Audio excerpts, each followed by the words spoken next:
Hey there, tonight we're navigating the vast 15th century Pacific with a Polynesian wayfinder, discovering how they read the ocean like a map, without the GPS or Google Earth you rely on. If these stories help you unwind, I'd love a quick like or subscribe, but only if they're genuinely working for you. I'm curious where in the world you're listening from, so drop your location and local time in the comments. It's amazing seeing our little community span the globe through these historical tales. Now find your comfort zone, perhaps turn on a fan for that gentle background hum, and let's venture into tonight's story together. Your eyelids pry open to the sound of waves lapping against the shore, and you're not in Kansas anymore, Dorothy. Welcome to 15th century Polynesia, a land where the Pacific Ocean isn't just a vast expanse of water, but the ultimate highway for your epic adventures. As a seasoned Polynesian navigator, you're gearing up for yet another journey across these azure waters. And let me tell you, Google Maps has got nothing on your skills. Start your morning by acknowledging your most loyal ally, the double-hulled canoe. This isn't your average rowboat. It's the Formula One car of the sea. Double-hulled canoes, or *Waka*, are engineering marvels crafted from the finest hardwoods. They can carry a whopping 50 people along with ample supplies. Imagine setting sail on a craft that can take you across 3,000 miles of open ocean. It's like packing up your entire neighborhood for a road trip, except the road is made of waves, and there's no roadside diner for miles or centuries. But before you ride this wooden beast into the great blue yonder, you've got to navigate your morning routine, which, spoiler alert, doesn't include checking your Twitter feed. Instead, you're mentally mapping out the skies, because the stars are your GPS. The Polynesians were basically the original astronomers, with a celestial knowledge base that's been passed down through generations like a family heirloom. You know every star's story and its precise place in the night sky. It's astrophysics, minus the PhD. You might be thinking this sounds like some kind of romanticized National Geographic special, but let's debunk that myth right here. There's nothing idyllic about the reality of needing to understand the sky better than most people understand their own neighborhoods. Misread the stars, and you're not just lost, you could be history. And speaking of reading, you're also a master of the waves. Early Polynesians didn't just surf for fun. They read the ocean's currents like a stockbroker reads market trends. The swells and tides are full of information if you know how to decipher them. It's like having a conversation with the sea, albeit a one-sided one, where your life might depend on listening carefully. Your morning's not just about prepping the canoe and memorizing star charts. It's a community effort. Families and friends gather to load supplies, and there's an air of both excitement and trepidation. The open ocean is as much about camaraderie as it is about survival. No lone wolves here, folks. It's all hands on deck, and everyone plays a part. As you prepare your gear, you might overhear tales of past voyages, some daring and triumphant, others cautionary. These stories are oral histories, Polynesia's own library of Alexandria, if you will. They're meant to inspire you or, sometimes, scare you into paying attention. Because let's face it, what we think of as legendary adventures were often perilous undertakings with real lives on the line. Today's voyage might be routine, but it's still a test of skill and courage. You're not just following in the footsteps or wave steps of your ancestors. You're contributing to a legacy of exploration and resilience.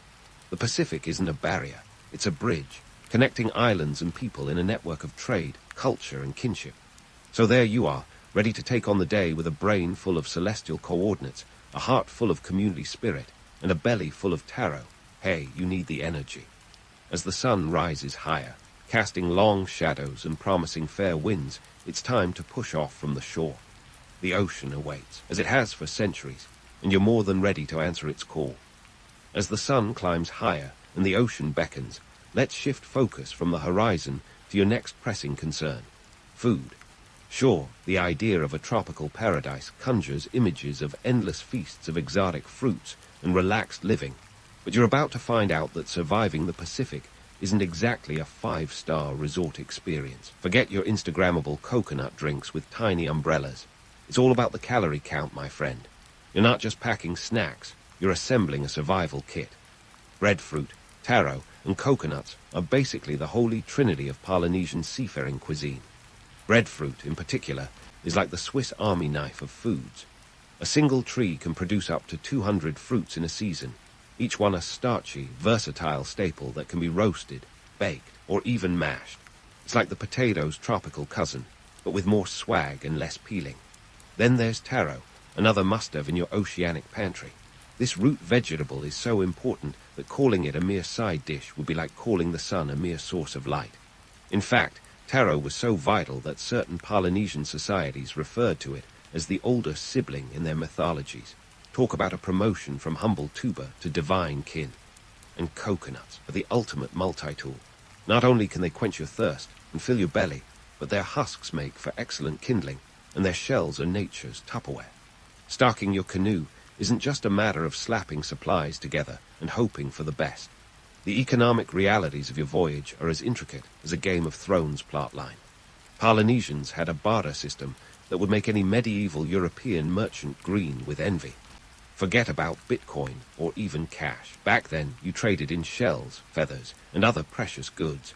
These weren't just pretty ornaments, they were currency.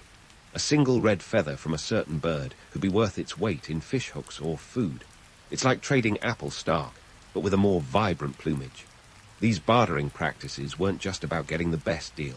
They were about forging alliances and ensuring survival. When you're thousands of miles from the nearest landmass, it pays to have friends, not to mention a well-stocked canoe. The trade routes you navigate are more than lines on a map. They're lifelines connecting different islands and cultures. Your journey isn't just a trip, it's a vital link in a chain that sustains entire communities. Now, let's talk about the myth of the tropical paradise, that ever-tempting mirage of endless sunshine and leisure. It sounds idyllic, right, but the reality is less about lounging in a hammock and more about battling the elements. The Pacific is no gentle mistress. One wrong move, one miscalculation, and you're not just off course, you're in deep trouble. Forget about the romantic notion of leisurely drifting from island to island. It's more like a high-stakes game of chess with Mother Nature, and she's got a wicked sense of humor. Survival on the open sea is a test of endurance and ingenuity. You're constantly at the mercy of the elements, and your next meal isn't guaranteed. There's no room service, no convenience store stops. Every bit of food has to be rationed carefully, every drop of water conserved. It's a far cry from the palm-fringed utopia of travel brochures, but it's a testament to the resilience and resourcefulness of the Polynesian people.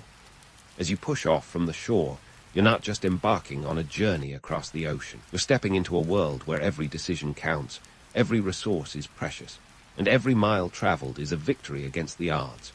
The ocean is your pathway, your challenge, and sometimes your adversary. But with a canoe full of essentials and a mind full of ancient wisdom, you're ready to face whatever lies ahead. So, raise your breadfruit like a trophy, because in the grand adventure of life on the Pacific, every successful journey is worth celebrating. As the breadfruit is hoisted in triumphant salute to the sea, let's dive into the real meat, or, in this case, root vegetable of our story. The social dynamics aboard these floating fortresses of exploration. Picture this. You're on a canoe with roughly 50 of your closest friends, family, and the odd disgruntled neighbor. It's not a cruise ship with shuffleboard and open buffets. It's a tight-knit, hierarchical society where everyone has a role, and the stakes are as high as the waves you navigate. At the top of this social pyramid sits the High Chief, or ****. Now, don't let the title fool you into thinking it's all ceremonial lays and leisurely authority. The **** wields real power, but it's power tempered by responsibility. Think of them as the CEO of your voyage, tasked with making the big decisions about where you're headed and how you're getting there. You have to balance the needs of the crew with the demands of the journey, ensuring that everyone knows their place in the grand scheme of things. In return, the crew looks to the **** for guidance and leadership, a precarious balance that can tip with the slightest misstep. Then there's you, the navigator, or ***wayfinder***. You're the rock star of the sea, the Bono of the boat, if you will. Your celestial and oceanic expertise isn't just respected, it's revered. Your ability to read the stars and the waves can mean the difference between a successful voyage and a watery misadventure. But let's not sugarcoat it. Being a navigator is a high-stress gig. You're the GPS, weather app and compass all rolled into one. One wrong calculation, and you're not just losing face, you could be losing lives. Now, the rest of the crew, the commoners or *core*, are the unsung heroes of this saga. They're the muscle behind the magic, paddling tirelessly and ensuring the canoe remains shipshape. Their lives are no less valuable than those of the *, or navigator, but their social standing dictates a different set of expectations and privileges. They may not have a seat at the decision-making table, but their role is crucial for the voyage success. It's a bit like being the roadie for a rock band, essential, but often overlooked. Power dynamics aboard these canoes weren't just a simple case of hierarchy. They were a complex web of mutual dependence and cultural norms.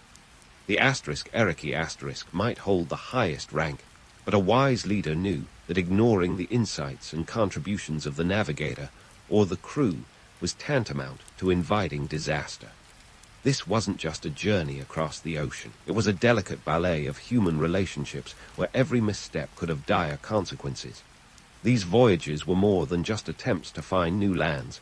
They were demonstrations of prowess and prestige. Successfully navigating the vast Pacific wasn't just an achievement, it was a statement.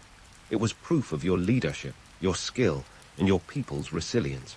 For the *, returning from such a journey with stories of new islands or successful trades was akin to coming back with the Holy Grail.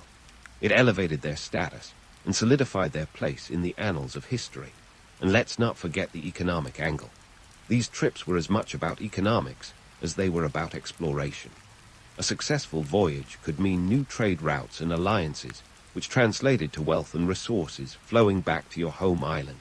It was a high-risk, high-reward endeavor that could elevate your communities standing in the Pacific network.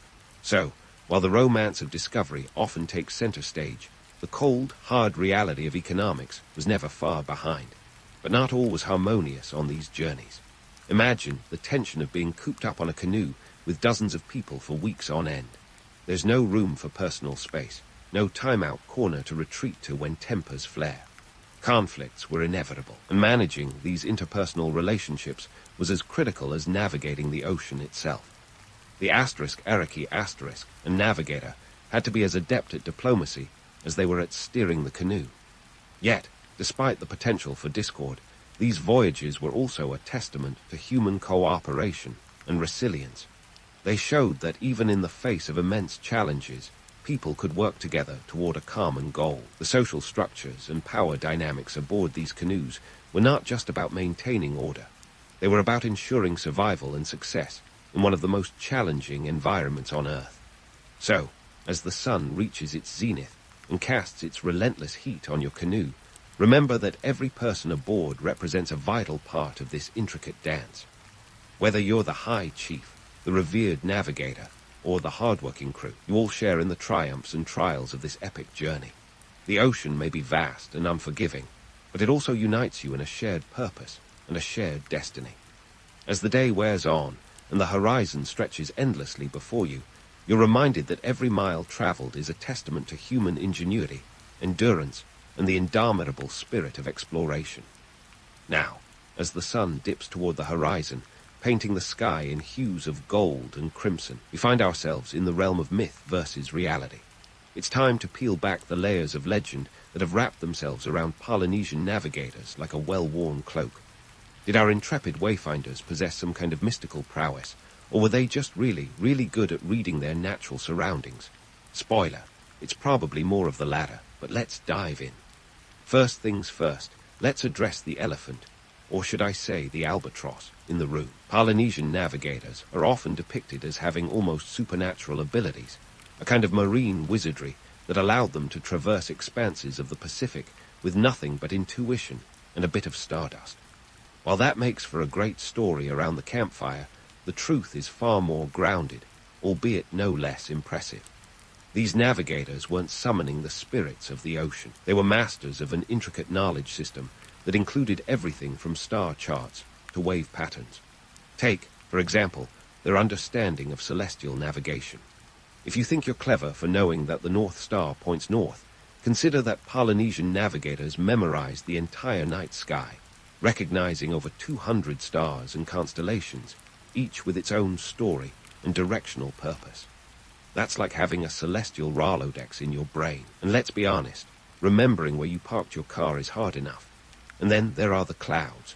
Not just pretty fluff in the sky, they served as vital indicators for these navigators. Different types of clouds form over land and water, and by observing them, navigators could infer the presence of islands long before they came into view. Think of it as a natural GPS, with the added bonus that it doesn't need charging. But let's not forget the feathered friends of the sky. Birds were another crucial element in the navigational toolkit. Species like the frigate bird or the tern have predictable habits, such as flying out to sea in the morning and returning to land in the evening. By tracking these patterns, navigators could deduce the proximity and direction of land. It's basically avian espionage, and it's as impressive as it sounds. We also need to talk about the ocean itself. You might see waves as something to surf or avoid, but for Polynesian navigators, they were a language to be read. Ocean swells, the rhythm and movement of waves, told stories of distant lands. They could identify refraction waves, those altered by the presence of islands, providing clues about land masses beyond the horizon. This wasn't magic. It was an acquired skill honed by generations of observation and experience. But why, you ask, did these skills become shrouded in myth? Well, the reality is that the idea of mystical navigators plays well into the romantic narrative of the noble savage, that age-old trope that exoticizes indigenous peoples and their practices. It's the same reason we like to think of pirates as dashing rogues, rather than sea bandits with poor dental hygiene. The truth is, the skills of Polynesian navigators were the result of rigorous training and practical necessity, not some innate magical ability. Let's not pretend that any of this was easy. The Pacific Ocean isn't a gentle puddle, it's a sprawling expanse of unpredictability. Navigating it required not just skill, but resilience and adaptability. The romantic notion of the open sea as a playground of endless possibilities ignores the harsh realities of survival and the constant threat of nature's wrath. And speaking of nature, let's not ignore the economic and political motives behind these voyages. While the allure of new lands and adventure sounds thrilling, these journeys were often driven by the need for resources and trade. Establishing and maintaining trade routes was crucial for the economic survival of Polynesian societies. It wasn't just about finding new places to lounge with a coconut cocktail. It was about ensuring access to goods that could sustain communities through the ebb and flow of resources. So, as the light fades and the stars begin to twinkle, each one a guidepost in the vast Pacific sky, you're left to ponder the reality of these legendary navigators. Sure, they might not have wielded magical powers, but the truth is far more compelling. Their feats were the result of expertise, ingenuity, and a profound understanding of the world around them, honed through generations of trial and error. It's a testament to human curiosity and adaptability, a reminder that while legends are comforting, the reality of human achievement is far more inspiring. As night envelops the ocean, the constellations come alive, not as mere points of light, but as ancient friends guiding you across an expanse that seems endless. The tales may be grand, but the reality is grander. A story of survival, skill, and the relentless pursuit of knowledge. So, next time you look up at the night sky, remember that those stars were the lifeline for navigators who dared to venture into the unknown, armed with nothing but their wits, their courage, and a mastery of the natural world. As you stand beneath the celestial tapestry, it's easy to see why these navigators are shrouded in myth. But let's not forget that these were people with families, responsibilities, and a whole lot of pressure to not end up as a footnote in somebody else's history. Fast forward to today, and you'll find that the legacy of these maritime trailblazers is as vibrant as ever, not just in Polynesia, but across the globe. Let's unpack how their ancient skills serve as the backbone for cultural identity and inspire a modern resurgence that's as invigorating as a fresh sea breeze.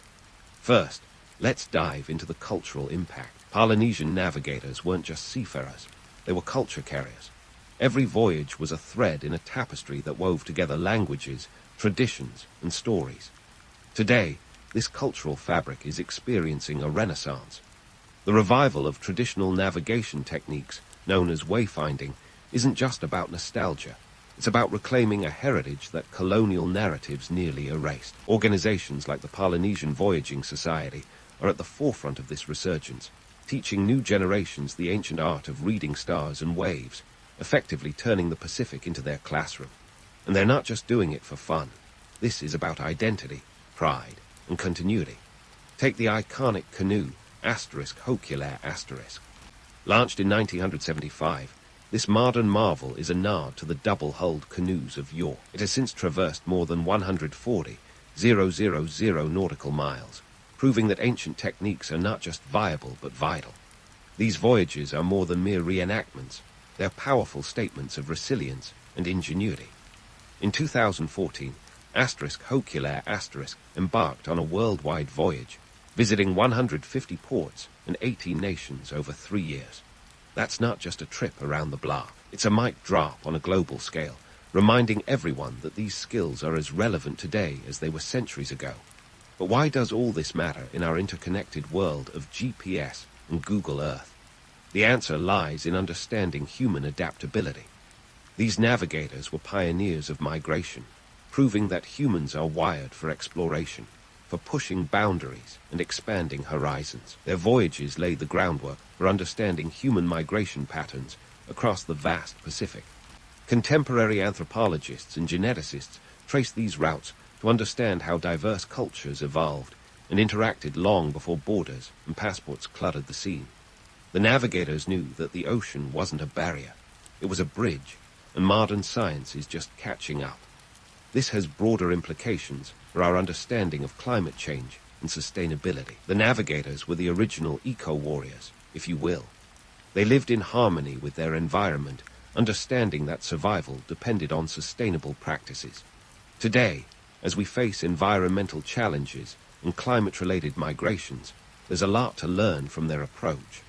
Their voyages remind us that adaptability and respect for nature are not just quaint ideas, but essential survival strategies. Moreover, these navigators highlight the importance of innovation in the face of adversity. They were the Elon Musks of their time, minus the Twitter antics. They adapted their boats and techniques to the ever-changing oceanic conditions, showing that innovation is not just about technology, but also about mindset.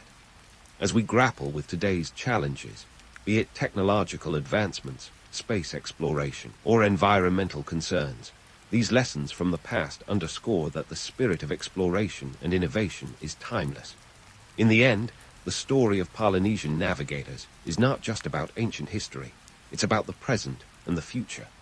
Their legacy is a testament to human resilience, a reminder that the drive to explore and understand the world around us is a fundamental part of who we are. So, whether you're charting new digital frontiers or simply navigating the complexities of modern life, remember that the spirit of these navigators is alive and well, urging us to look beyond the horizon and embrace the unknown. As you drift off to sleep, let the echoes of their journeys remind you that every closed door is an opportunity for discovery, and every uncharted path is an invitation to explore. In the grand tapestry of human history, these navigators have woven a legacy that continues to inspire us to find our way in a world that's ever-changing, yet deeply connected. Sweet dreams, fellow explorer. The stars are watching over you, just as they guided those intrepid souls across the vast, mysterious ocean. In the bustling port city of Signs, somewhere in the 1460, a young Vasco da Gama was likely more interested in how to skip chores than in global navigation. But little did he know, his future would be charted on maps not yet drawn. Portugal, the plucky nation he called home, was just starting to dream big. Picture a country that was a bit like the underdog in a high-stakes poker game, holding its cards close while eyeing the rich. Exotic prizes of the East, spices that could make or break economies, and enough gold to make a dragon envious. Signs was a town where the salty air was thick with the scent of opportunity, or maybe just fish. Vasco's father, Estevão da Gama, was a knight and a courtier, which in 15th century terms meant he was somewhere between a medieval influencer and a middle manager. Estevão had ambitions, and it wasn't long before those aspirations rubbed off on young Vasco. The da Gama family was relatively well connected, but let's not pretend they were sipping their morning coffee in palatial estates. They were more like the folks who knew someone important, enough to get Vasco a decent education and a foot in the proverbial door. As a child, Vasco was probably more interested in skipping rocks than studying maritime charts. Still, the maritime world was in his blood, and it wasn't long before he found himself at the heart of Portugal's great seafaring ambitions. Fast forward a few decades, and Vasco da Gama was no longer the kid playing by the dark. He was about to become the man leading one of the most audacious voyages in history. Now, Portugal in the late 15th century was a nation on the cusp of greatness, thanks to a certain King Manuel I, also known as Manuel the Fortunate. Fortune, as it turns out, favors the bold and the extremely persistent. King Manuel was a man with a serious case of FOMO, fear of missing out, particularly when it came to the spice trade. You see, spices were the Bitcoin of the medieval world, only less volatile and far more aromatic. They were worth their weight in gold and then some. Nutmeg, cloves, and pepper were not just seasonings. They were status symbols, medicinal wonders, and economic powerhouses rolled into one. But here's the kicker. Portugal was not the only player in this high-stakes game. Across the Iberian Peninsula, Spain was the formidable rival, waving its own flag of exploration. Columbus had just sailed the ocean blue in 1492, and Spain was busy planting its flag in the New World. Portugal, meanwhile, was focused on finding a sea route to the riches of India, bypassing the overland routes controlled by the Ottoman Empire. King Manuel was determined to beat the Spanish at their own game, and Vasco da Gama was the man he chose to roll the dice. The quest for spices and glory wasn't just about national pride. It was about cold, hard cash and the power that came with it. The sea routes were like the ancient version of the Silk Road, only wetter and with fewer camels. The promise of opening a new trade route to India was the medieval equivalent of finding a shortcut to the pot of gold at the end of the rainbow. And so, with a mix of ambition and a dash of desperation, Portugal set its sights on the sea. Now, let's talk about the technological wizardry that made this epic journey possible. The late 15th century was a time of impressive nautical advances.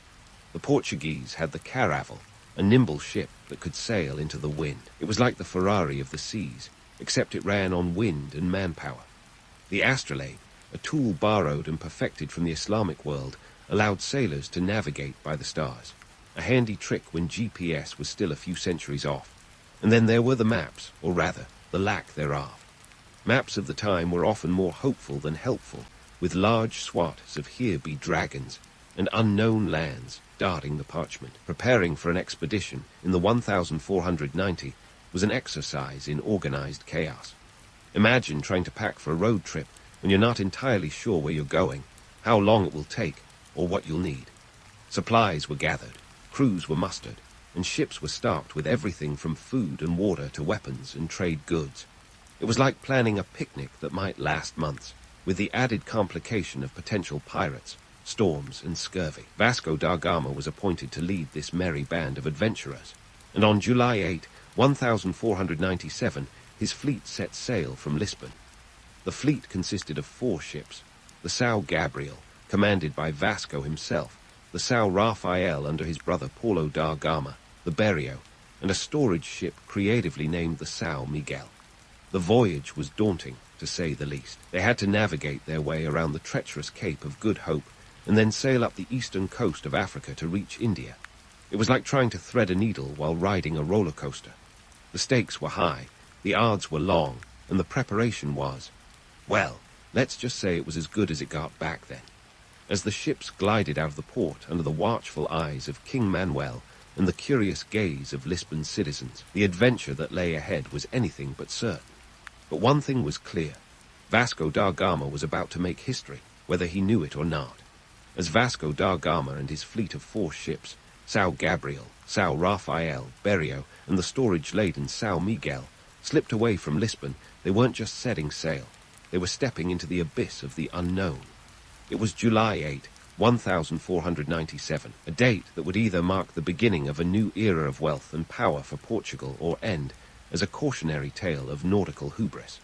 The stakes were as high as the ocean was deep, and the risks were as plentiful as the fish swimming beneath their hulls. Now, before we get all starry-eyed about the romance of the sea, let's talk about the hard truths of 15th century navigation. Forget GPS, or even a reliable map. Most of Da Gama's charts were about as useful as a treasure map from a cereal box. The maps of the time were a curious blend of fact, fiction, and outright guesswork. Think of them as the original fake news, only with more dragons and fewer Kardashians. They had to rely on tools like the astrolabe and the cross staff, which were great if you wanted a rough idea of your latitude, but not so much for avoiding, say, an uncharted reef. And then there was the crew. We're talking about a ragtag bunch of about 170 men, a mix of sailors, soldiers, and those who were probably just in it for the adventure, or maybe the promise of a payday. Life on board was no pleasure cruise. Conditions were cramped, hygiene was practically non-existent, and the menu was a monotonous repetition of hardtack and salted meat. It was the medieval equivalent of a road trip with a broken air conditioner, and the only playlist was the sound of the ocean and the occasional sea shanty. Within weeks of setting sail, the fleet faced one of its first trials, rounding the infamous Cape of Good Hope. This was no small feat. The Cape was a graveyard for ships, its waters churned by unpredictable winds and treacherous currents. Dubbed the Cape of Storms by explorer Bartholomew Dias, it had a reputation that could send shivers down the spine of even the saltiest old sea dog. But Da Gama and his men were determined, and after battling monstrous waves and a howling gale, they finally rounded the Cape in November 1497. It was a victory, but just a small one in the grand scheme of things. The voyage continued up the eastern coast of Africa, and here's where things got really interesting. Forget the sanitized stories of peaceful trade and mutual respect. Encounters with the indigenous communities were fraught with tension, misunderstanding, and occasionally outright hostility. In Mozambique, for instance, Vasco's fleet was mistaken for a convoy of Muslim traders. This was a big deal because the local sultan controlled the lucrative trade routes and wasn't exactly rolling out the red carpet for a bunch of Christian Europeans. When the misunderstanding was cleared up, likely through a mix of broken communication and gestures, the welcome turned chilly, and Da Gama found himself persona non grata. In Mombasa, things took a turn for the worse. Instead of a warm reception, the crew was met with suspicion and resistance. It didn't help that Da Gama's crew had a penchant for helping themselves to whatever they fancied, be it food or other goods. Let's just say their diplomacy skills left much to be desired, resembling more of a sharping spree than a trade negotiation. The Mombasa encounter ended with a hasty departure, as the fleet made its way to Malindi, a little further up the coast. Malindi proved to be more accommodating, partly because they were rivals with Mombasa and saw the Portuguese as potential allies against their neighbors. From Malindi, Da Gama hired an experienced pilot, an Indian navigator named Ahmad ibn Majid, according to some accounts. This guy was like the Google Maps of the Indian Ocean. With his help, the fleet finally set its course across the vast Arabian Sea, aiming for the rich shores of India. They reached Calicut, modern-day Kozhikode, on the Malabar coast on May 20, 1498. And there it was, the fabled land of spices, the pot of gold at the end of their perilous rainbow. In Calicut, the reception was a mixed bag. The ruler, the Zamorin of Calicut, was intrigued by these strange foreigners and their stories of trade and wealth. However, cultural differences, combined with Da Gama's arrogant demeanor and meager offerings, led to a rocky start. The Zamorin, expecting gold and riches, was less than impressed with Da Gama's gifts of trinkets and cheap goods. It was like showing up to a black-tie gala with a homemade fruitcake. Still, Vasco managed to establish a tenuous trading agreement, though it was far from the lucrative alliance he had hoped for. Da Gama's voyage back to Portugal was marked by further trials. The return journey was brutal, with scurvy decimating the crew and storms threatening to send the ships and their precious cargo to a watery grave. By the time they limped back into Lisbon in July 1499, nearly 2 years after they'd left, the fleet was a shadow of its former self. Out of the original 4 ships, only 2 made it back, and less than half of the crew survived. Despite the losses, Da Gama returned as a hero. He had opened the sea route to India, and with it, a new chapter in global trade. The voyage was a testament to human endurance and the insatiable drive for wealth and power. It shattered myths of peaceful exploration and highlighted the cutthroat nature of trade and empire building. The romanticized tales of Da Gama as a noble explorer belied the harsh realities of his journey. a journey filled with danger, desperation, and the occasional diplomatic disaster. As Portugal stood on the brink of a new era of influence and prosperity, the legacy of da Gama's voyage was just beginning to unfold, setting the stage for a new wave of exploration, colonization, and cultural exchange. With the spice route now open, the game was on, and the world was about to get a whole lot smaller.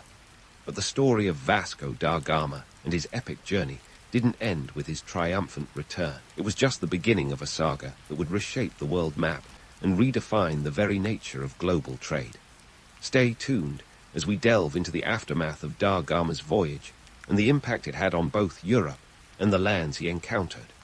The tale of exploration, ambition, and the relentless pursuit of profit is far from over. The tale of exploration, ambition, and the relentless pursuit of profit is far from over. Vasco da Gama's arrival in India was like a slapstick comedy fused with a high-stakes poker game. Picture it.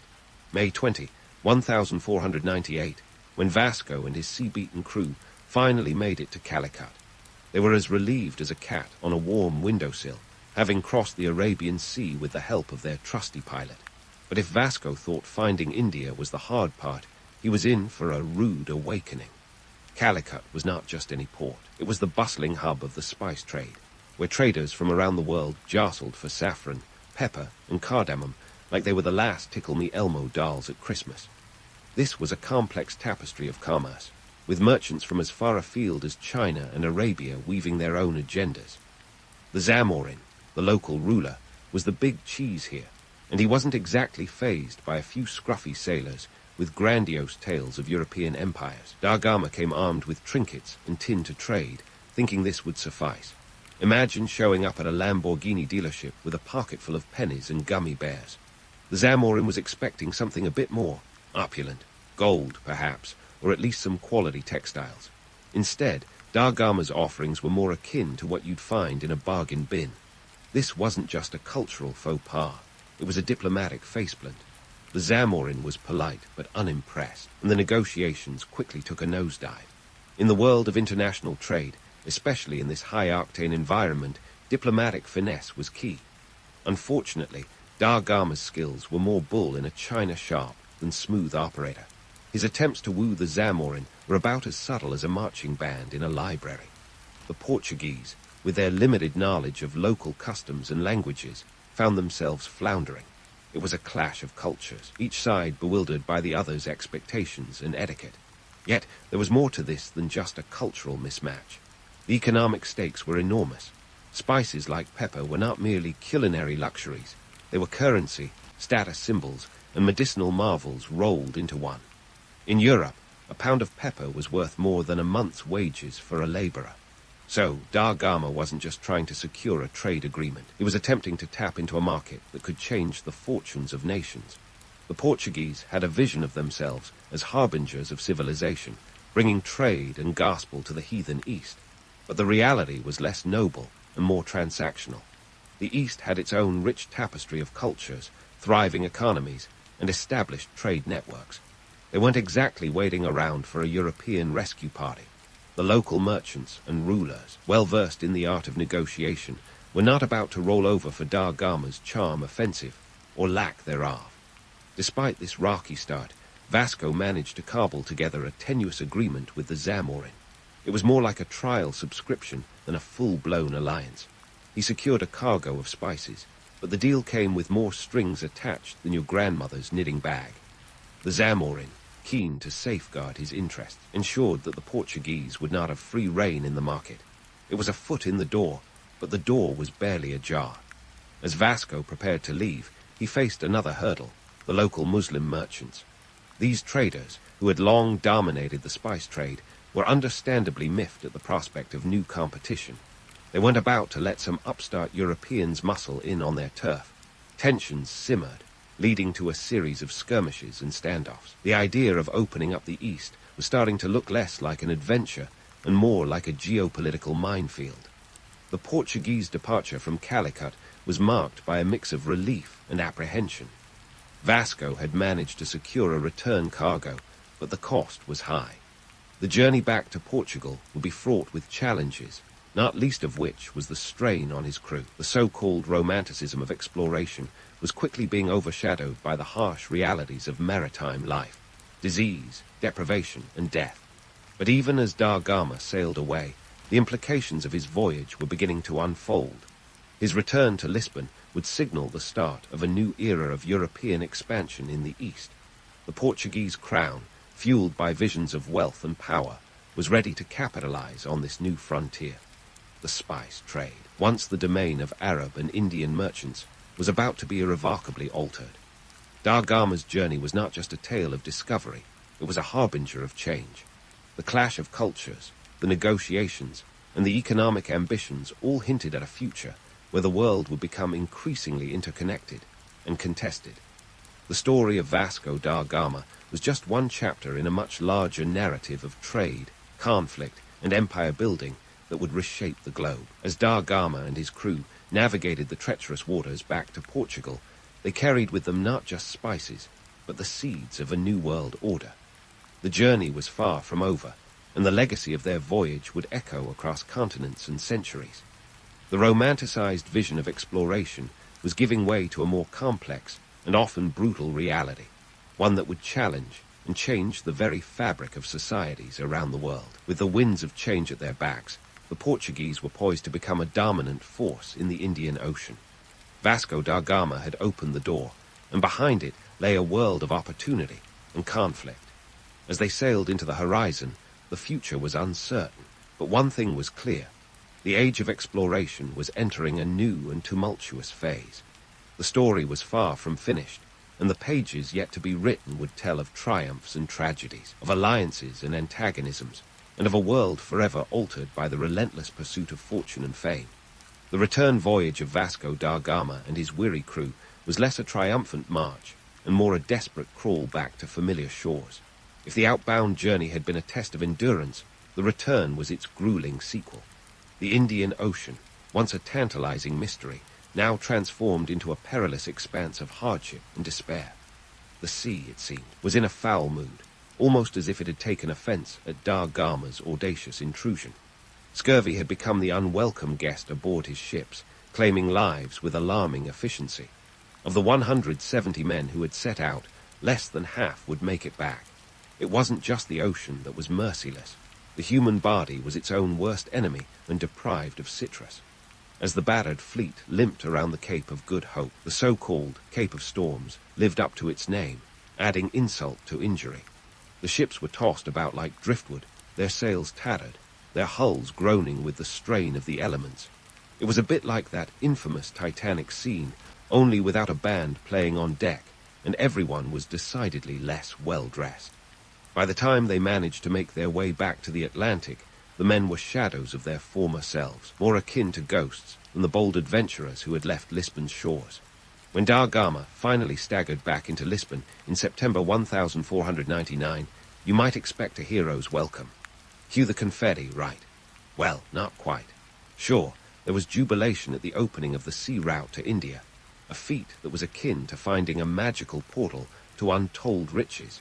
But the mood was tempered by the stark reality of the voyage's human cost. King Manuel I, ever the opportunist, was eager to capitalize on this new trade route, but he also had to contend with the sobering reminder that exploration wasn't all gold and glory. It was also guts, and frequently, gallows humor. The economic impact of da Gama's journey was a mixed bag. On one hand, the spices he brought back were worth their weight in gold, literally. A single cargo of pepper could pay for the entire expedition, and then some. This was a momentous shift, a game-changer in the world of commerce. Portugal, once a scrappy player on the global stage, was now in the big leagues, elbowing its way into the lucrative spice trade that had long been dominated by Muslim and Venetian merchants. This was like a small tech startup, suddenly becoming a Silicon Valley giant, complete with all the swagger and ambition that entailed.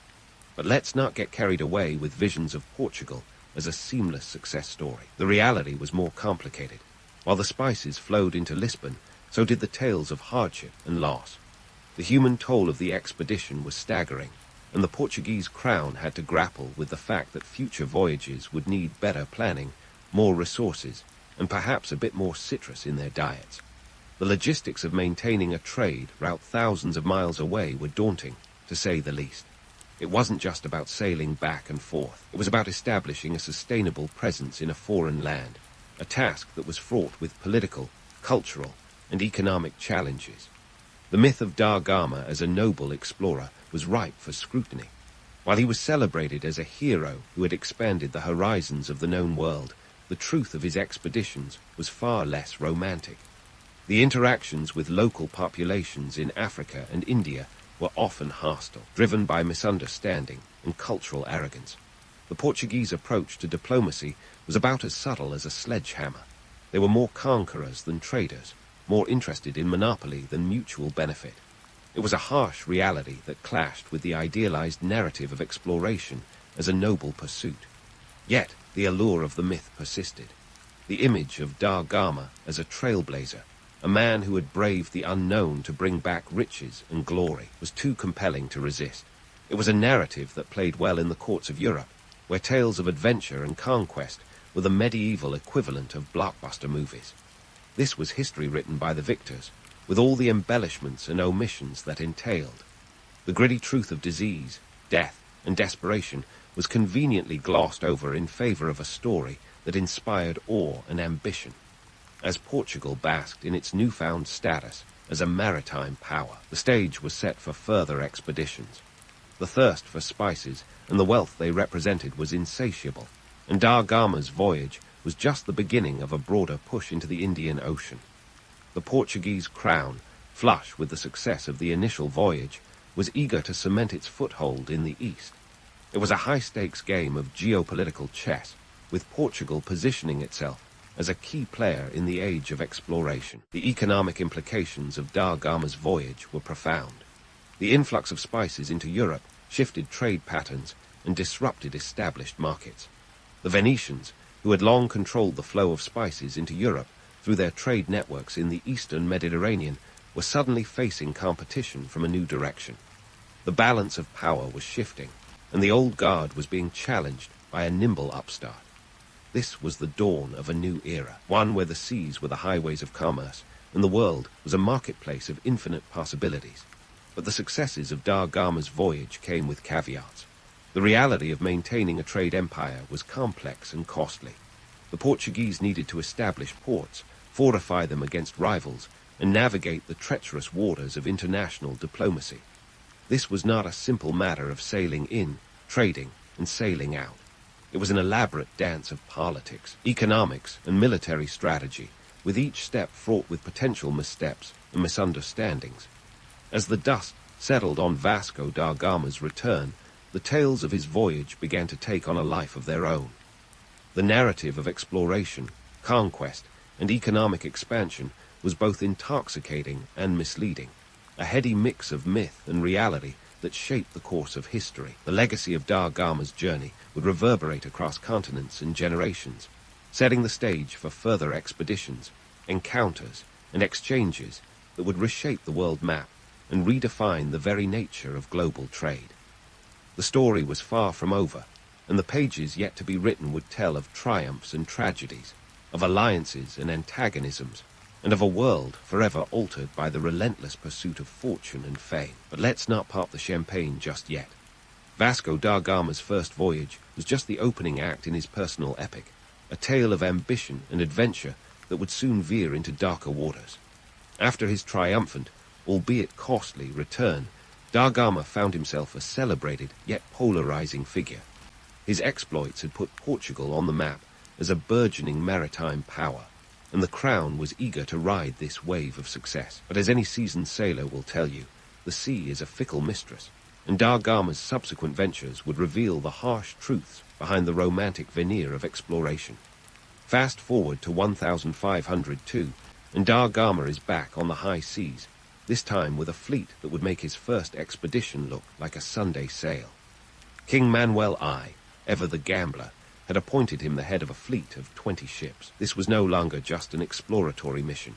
It was a full-blown military campaign, complete with warships and soldiers. The stakes had escalated, and the message was clear. Portugal was here to dominate the Indian Ocean trade, and Vasco was their chosen enforcer. This second voyage wasn't about making friends. It was about exerting control, and Da Gama had the firepower to back up his demands. Upon arriving in Calicut, he found the reception even frostier than before. The Zamorin had grown wary of these European newcomers, and relations were strained. So, Da Gama did what any reasonable negotiator would do. He bombarded the city. It was less a negotiation and more a hostile takeover, a drastic measure that cemented his reputation as a ruthless commander. The economic context of this aggression was crystal clear. Portugal wasn't just interested in participating in the spice trade. They wanted to monopolize it. The model was simple: control the sea routes, dominate the ports, and ensure that every clove and peppercorn passed through Portuguese hands.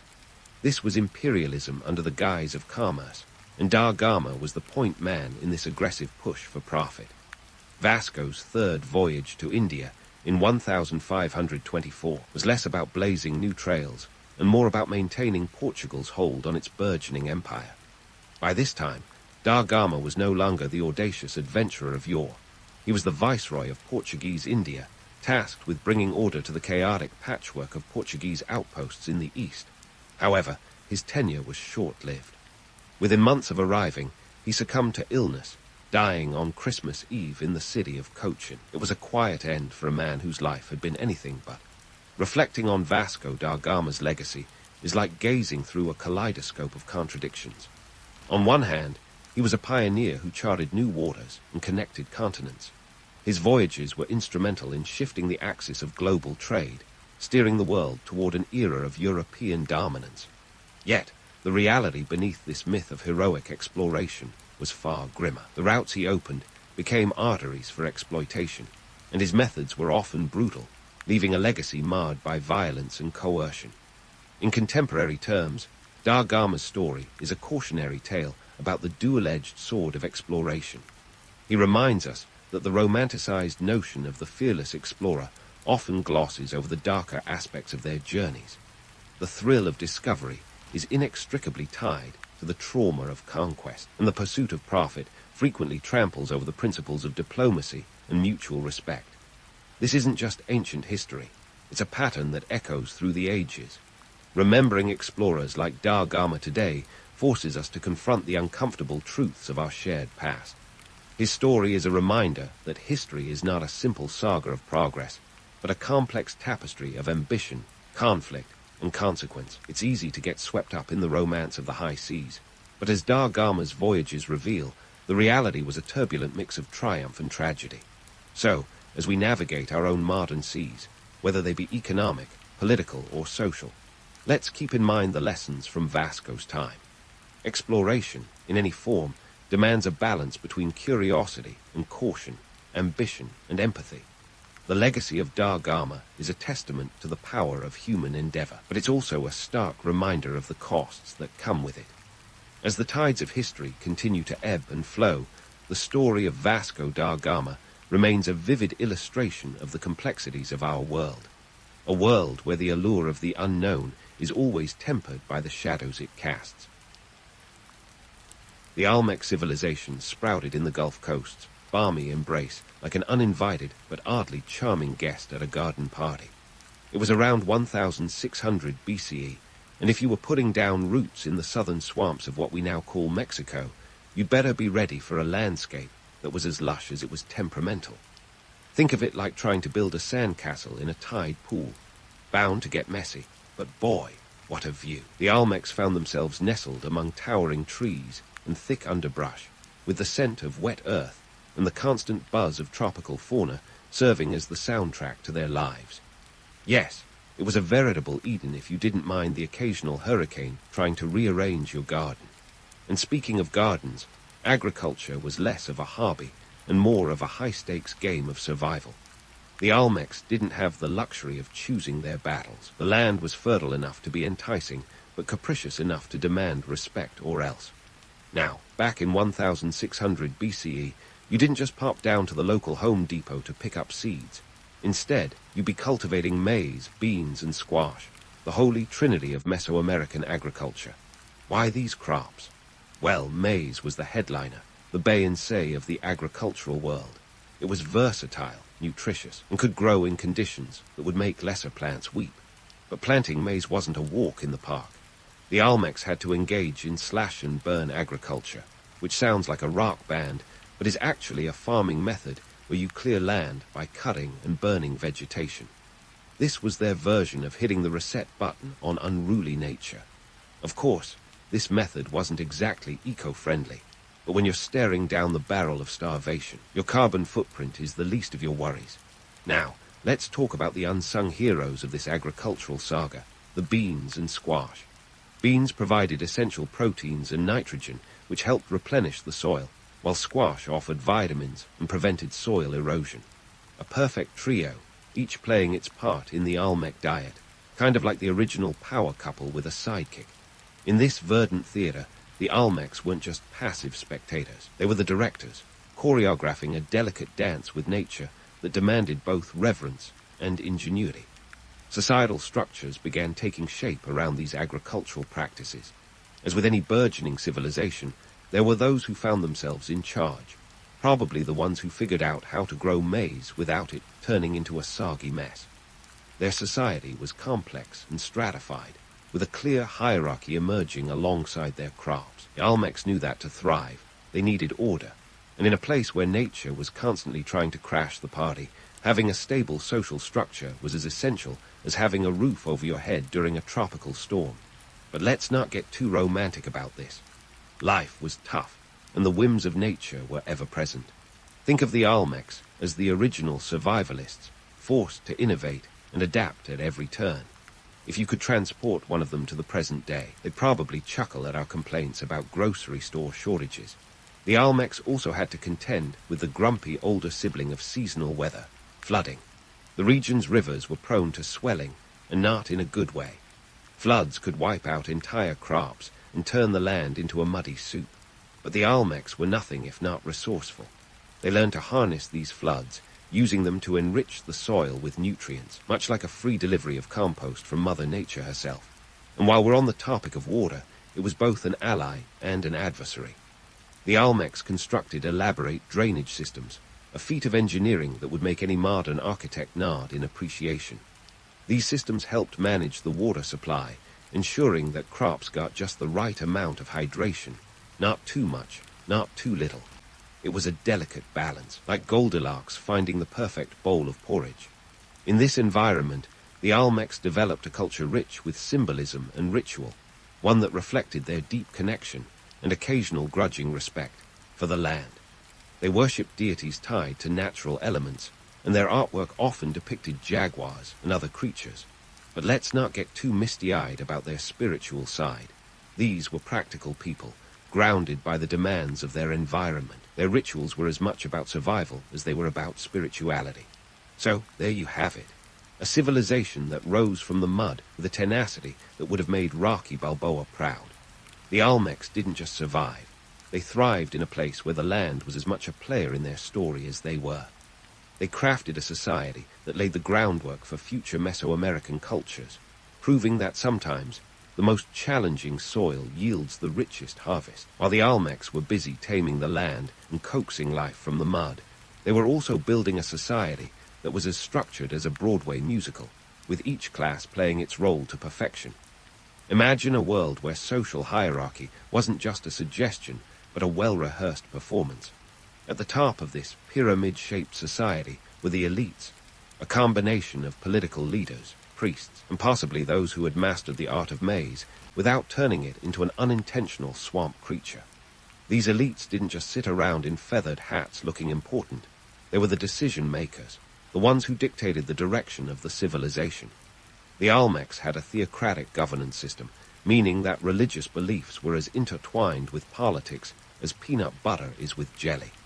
The elites claimed divine right, suggesting they had a direct line to the gods. A pretty nifty way to keep your grip on power, if you ask me. But let's not kid ourselves. The combination of religion and politics has been a tried and true way to run things since the dawn of civilization, and the Olmecs were no different. Religion was the adhesive that held Olmec society together, and it was as complex as a Rubik's Cube with extra squares.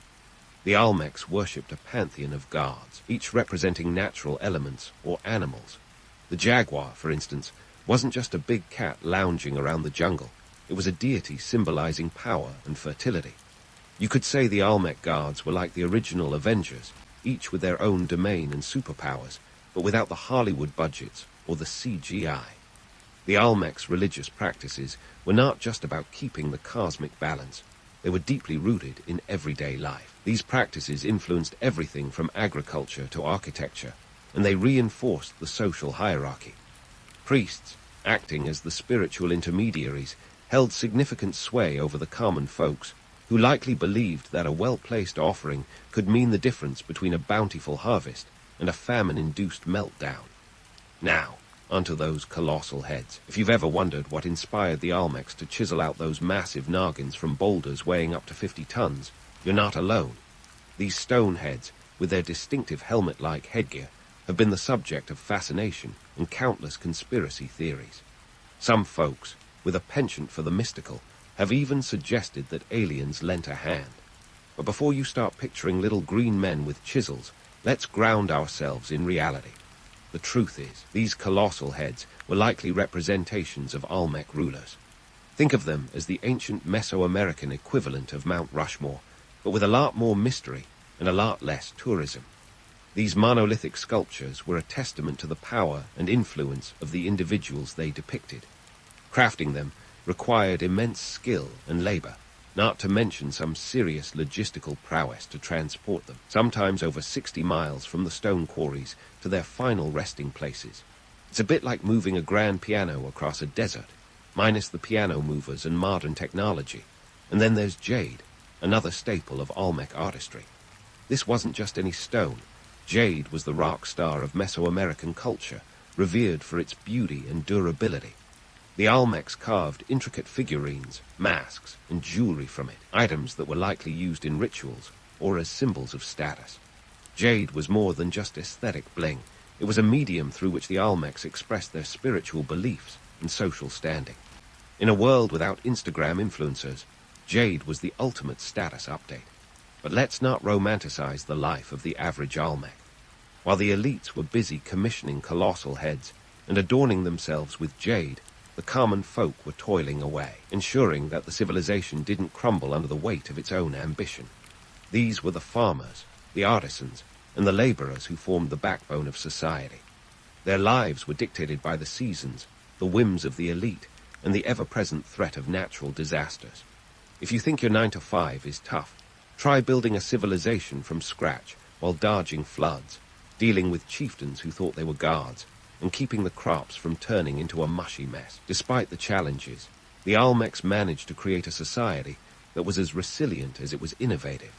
They laid down the cultural and technological foundations that would influence future Mesoamerican civilizations like the Maya and the Aztecs. The Olmecs were the original trailblazers, proving that with enough imagination and elbow grease, you could carve a thriving culture out of the most challenging landscapes. So, next time you find yourself grumbling about a bad day at the office, spare a thought for the Olmecs.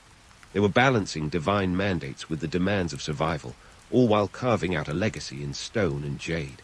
And if that's not impressive enough, remember, they did it without the internet, smartphones, or even a decent cup of coffee.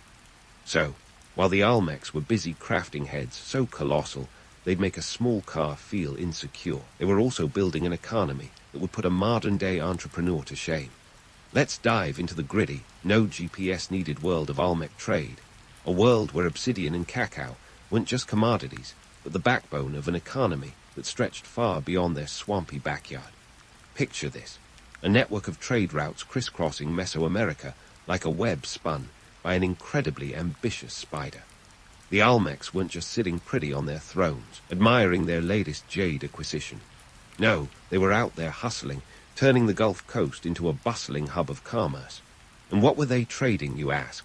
Well, let's start with obsidian, the volcanic glass that was the ancient equivalent of a Swiss Army knife. Obsidian wasn't just any old rock.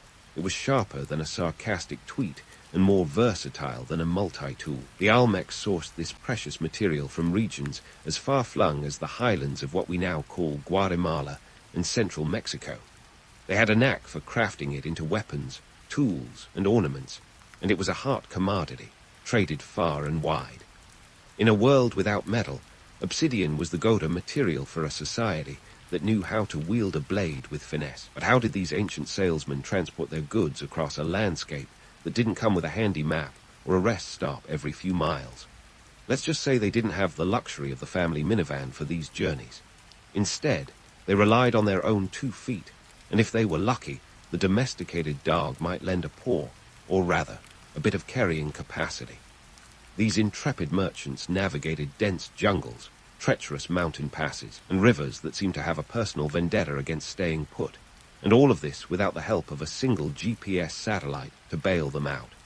Now, let's talk about cacao, the Olmecs' answer to the world's caffeine addiction. This wasn't just a tasty treat, it was the currency of choice, a bean that could hold its own in any barter deal.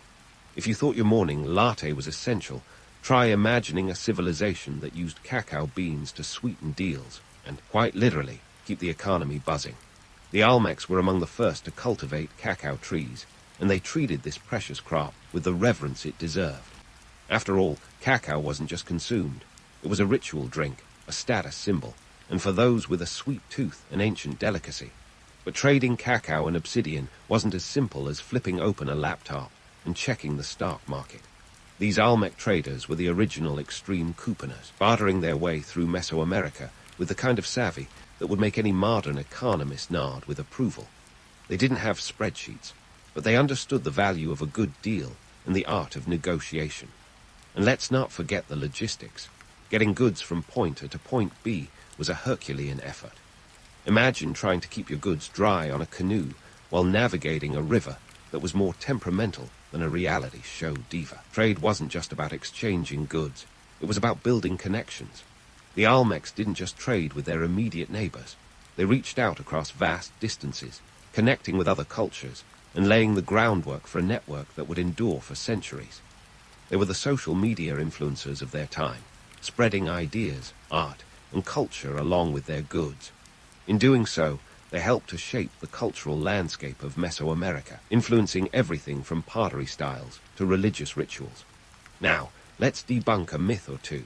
While it's tempting to romanticize these trade networks as a seamless web of prosperity and cultural exchange, the truth was far messier.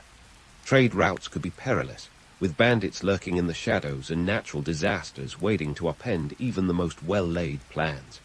Goods could be lost, deals could sour, and sometimes all you got for your trouble was a pair of sore feet and a sunburn. But the Olmecs persisted because they understood the value of trade, not just as an economic necessity, but as a means to connect with the world beyond their borders. In this pre-Ways era, the Olmecs had to rely on their wits, their instincts, and a bit of luck to navigate the complex world of commerce. Their trade networks were as intricate as they were expansive, a testament to their ingenuity and resilience. The economy they built wasn't just about goods and services. It was a way of life, a pulse that kept their civilization thriving. So, next time you find yourself cursing at a GPS that's led you astray, spare a thought for those Olmec traders who managed to traverse a world without maps or modern conveniences, driven by the promise of obsidian blades and cacao beans. They were the original trailblazers, crafting an economy that was as vibrant as it was vital, proving that with a bit of grit and a whole lot of determination, you could carve out a legacy that would endure for generations. And while they may not have left behind a paper trail, their impact on Mesoamerican history is as clear as the sharp edge of an obsidian blade. As the Olmecs navigated their trade networks with the finesse of a seasoned cat burglar, they were simultaneously laying down the blueprints for a cultural legacy that would echo through the centuries. Let's take a joyride through the golden age of Olmec influence, a time when their advancements in writing, calendar systems, and urban planning were as revolutionary as a smartphone in a caveman's hand. First off, let's chat about the Olmecs' foray into the world of writing. Picture this, a society where your average tweet was a meticulously carved glyph. The Olmecs were among the earliest Mesoamerican civilizations to dabble in writing, creating a system of symbols that would later inspire the intricate scripts of the Maya. While we don't have the Rosetta Stone equivalent to fully crack their code, these glyphs suggest that the Olmecs had a sophisticated method of recording information. Imagine the awe of transforming spoken words into permanent records, a bit like turning water into wine, but with a lot more chiseling involved. Now, let's toss the Olmecs calendar system into the spotlight. Forget Google Calendar. The Olmecs were working with a timekeeping method that was as precise as it was enigmatic. They used a system that would eventually evolve into the famed Mesoamerican long count calendar. This wasn't just about marking your cousin's birthday. It was a sophisticated tool for tracking celestial events and agricultural cycles. The Olmecs were keenly aware that understanding time was akin to wielding power. After all, predicting the rainy season could mean the difference between a bumper crop and a famine. Sure, their calendar didn't predict the end of the world in 2012. That's a Mayan misinterpretation, but it did keep them in sync with the cosmos. Not bad for a civilization without a single smartwatch. As the Olmecs were chiseling away at the mysteries of time and language, they were also pioneering urban planning like never before. Their cities were not just collections of huts, but carefully structured hubs of culture and commerce. Take La Venta, one of their major urban centers, for instance.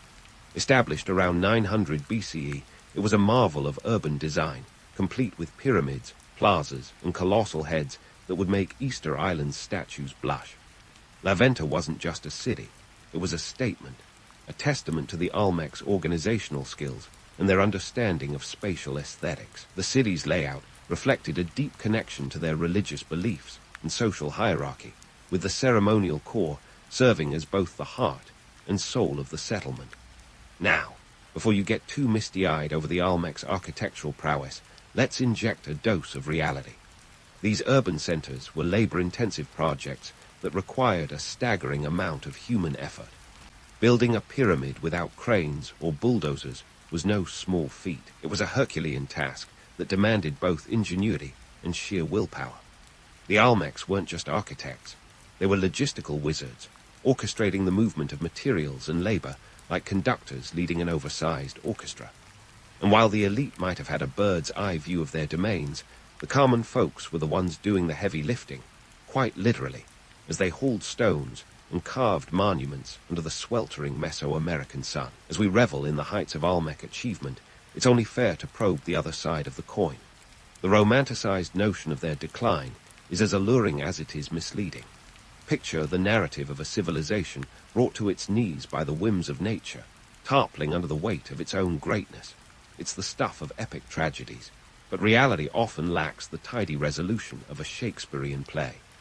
One theory suggests that the Olmecs were victims of environmental change. The lush landscapes that had once supported their agricultural endeavors may have become less accommodating over time. Shifts in climate, changes in river courses, and soil depletion could have turned their Eden into something more akin to a survivalist's nightmare. The Olmecs, masters of adaptation, would have faced an uphill battle as they tried to coax life from an increasingly unyielding land. On the flip side, political factors may have played a crucial role. The Olmecs were not immune to the power struggles that have plagued civilizations since the dawn of time. Internal conflicts, rivalries, and perhaps even civil unrest could have chipped away at the foundations of their society. As resources became scarcer, the push and pull of power dynamics might have intensified, leading to fractures within their once cohesive structure. And while we're here, let's squash the alien theory like a bug under a sandal. Despite the allure of extraterrestrial intervention, there's no credible evidence that little green men had a hand in the Olmecs' rise or fall. The colossal heads and intricate jade work were the products of human ingenuity, not alien craftsmanship. It's far more fascinating to appreciate what our own species can achieve when we're pushed to our limits. In the end, the decline of the Olmec civilization was likely the result of a confluence of factors: environmental shifts, political intrigue, and maybe a dash of bad luck. It's a reminder that civilizations are as fragile as they are formidable, subject to the whims of nature and the complexities of human ambition. While the Olmecs may have vanished from the stage of history, their influence endured, laying the groundwork for the Mesoamerican cultures that followed in their colossal footsteps. So, as we prepare to dive deeper into the legacy of the Olmecs in the next segment, let's keep in mind that history is rarely straightforward. It's a tapestry woven from countless threads, each contributing to the larger narrative. The Olmecs, with their indelible impact on writing, calendars, and urban planning, were pioneers in every sense of the word. They crafted a civilization that was as enigmatic as it was influential, proving that sometimes the greatest stories are not those of triumph, but of resilience and reinvention. Stay tuned, because the Olmec saga is far from over. As we crest the final chapter of the Olmec saga, it's time to shine a light on the legacy that this enigmatic civilization left behind, like a mysterious uncle who vanishes after the family reunion but leaves behind an intriguing will. The Olmecs were the pioneers of Mesoamerica, setting the stage for the cultural juggernauts that would follow. The Maya, the Aztecs, and others who would build on the Olmec foundation like opportunistic squatters in an abandoned mansion. Now, the Olmecs didn't just drop off the map like a poorly maintained GPS signal. Their influence percolated through the centuries, largely thanks to their innovations and cultural contributions. Take their monumental architecture, for example. Those colossal heads and pyramid structures were more than just impressive feats of engineering. They were blueprints that future civilizations eagerly adopted and adapted. The Maya, renowned for their own pyramid-building prowess, undoubtedly took a page from the Olmec playbook, realizing that nothing says, "We're in charge," quite like a massive stone structure looming over the landscape. Their artistic flair, particularly in sculpture and jade craftsmanship, set a benchmark for what was considered the epitome of sophistication in Mesoamerica. Jade, that ubiquitous symbol of status and spirituality, continued to be a coveted material long after the Olmecs had faded from view. It's as if they left behind a cultural currency, one that the Maya and Aztecs would eagerly invest in, trading it like a hot commodity on the ancient equivalent of Wall Street. The Olmecs' mysterious glyphs, though still not fully deciphered, laid the groundwork for the complex writing systems that would later flourish. The Maya, with their intricate hieroglyphs, owe a debt to the Olmecs' initial scribblings. It's a bit like a garage band that inspired the Beatles. Sure, they didn't hit the big time themselves, but boy, did they set the stage for something spectacular. But let's not let the allure of their artistic and architectural achievements overshadow their contributions to the more mundane aspects of civilization, like urban planning and agriculture. The Olmecs were early adopters of sophisticated city layouts, with urban centers like San Lorenzo and La Venta serving as templates for future cities. Their knack for placing ceremonial and residential areas in strategic locations was as much about aesthetics as it was about practicality, a sort of ancient feng shui that ensured everything was in its rightful place. Their agricultural practices, particularly their cultivation of the Holy Trinity, maize, beans, and squash, became the cornerstone of Mesoamerican agriculture. The methods they developed, such as slash and burn, and the use of raised fields, were not only innovative but essential for survival in a challenging environment. Future civilizations would take these techniques and refine them, but the Olmecs were the original green thumbs, coaxing life from the swampy earth with a determination that would make any modern-day gardener nod in respect. Now, let's address the elephant, or perhaps the colossal stone head, in the room, the Olmecs' disappearance. Unlike a Hollywood cliffhanger, this isn't a case of, and they were never seen again. The Olmecs didn't vanish overnight. Rather, their civilization slowly ebbed away between 400 and 350 BCE. The reasons for their decline are as murky as the waters they once drained so expertly. Environmental changes, internal strife, and shifts in trade routes have all been blamed, but there's no single smoking gun. Some scholars suggest that the Olmecs simply evolved, their culture morphing into the Proto-Maya and Proto-Zapotec civilizations. The seeds they planted grew into the towering cultural oaks of Mesoamerica. It's a bit like a band breaking up only to have its members go on to successful solo careers. The echoes of Olmec civilization can be heard in the songs of the Maya and the Aztec, a testament to their enduring influence. And let's not forget the more speculative notions, theories that range from the plausible to the downright fantastical.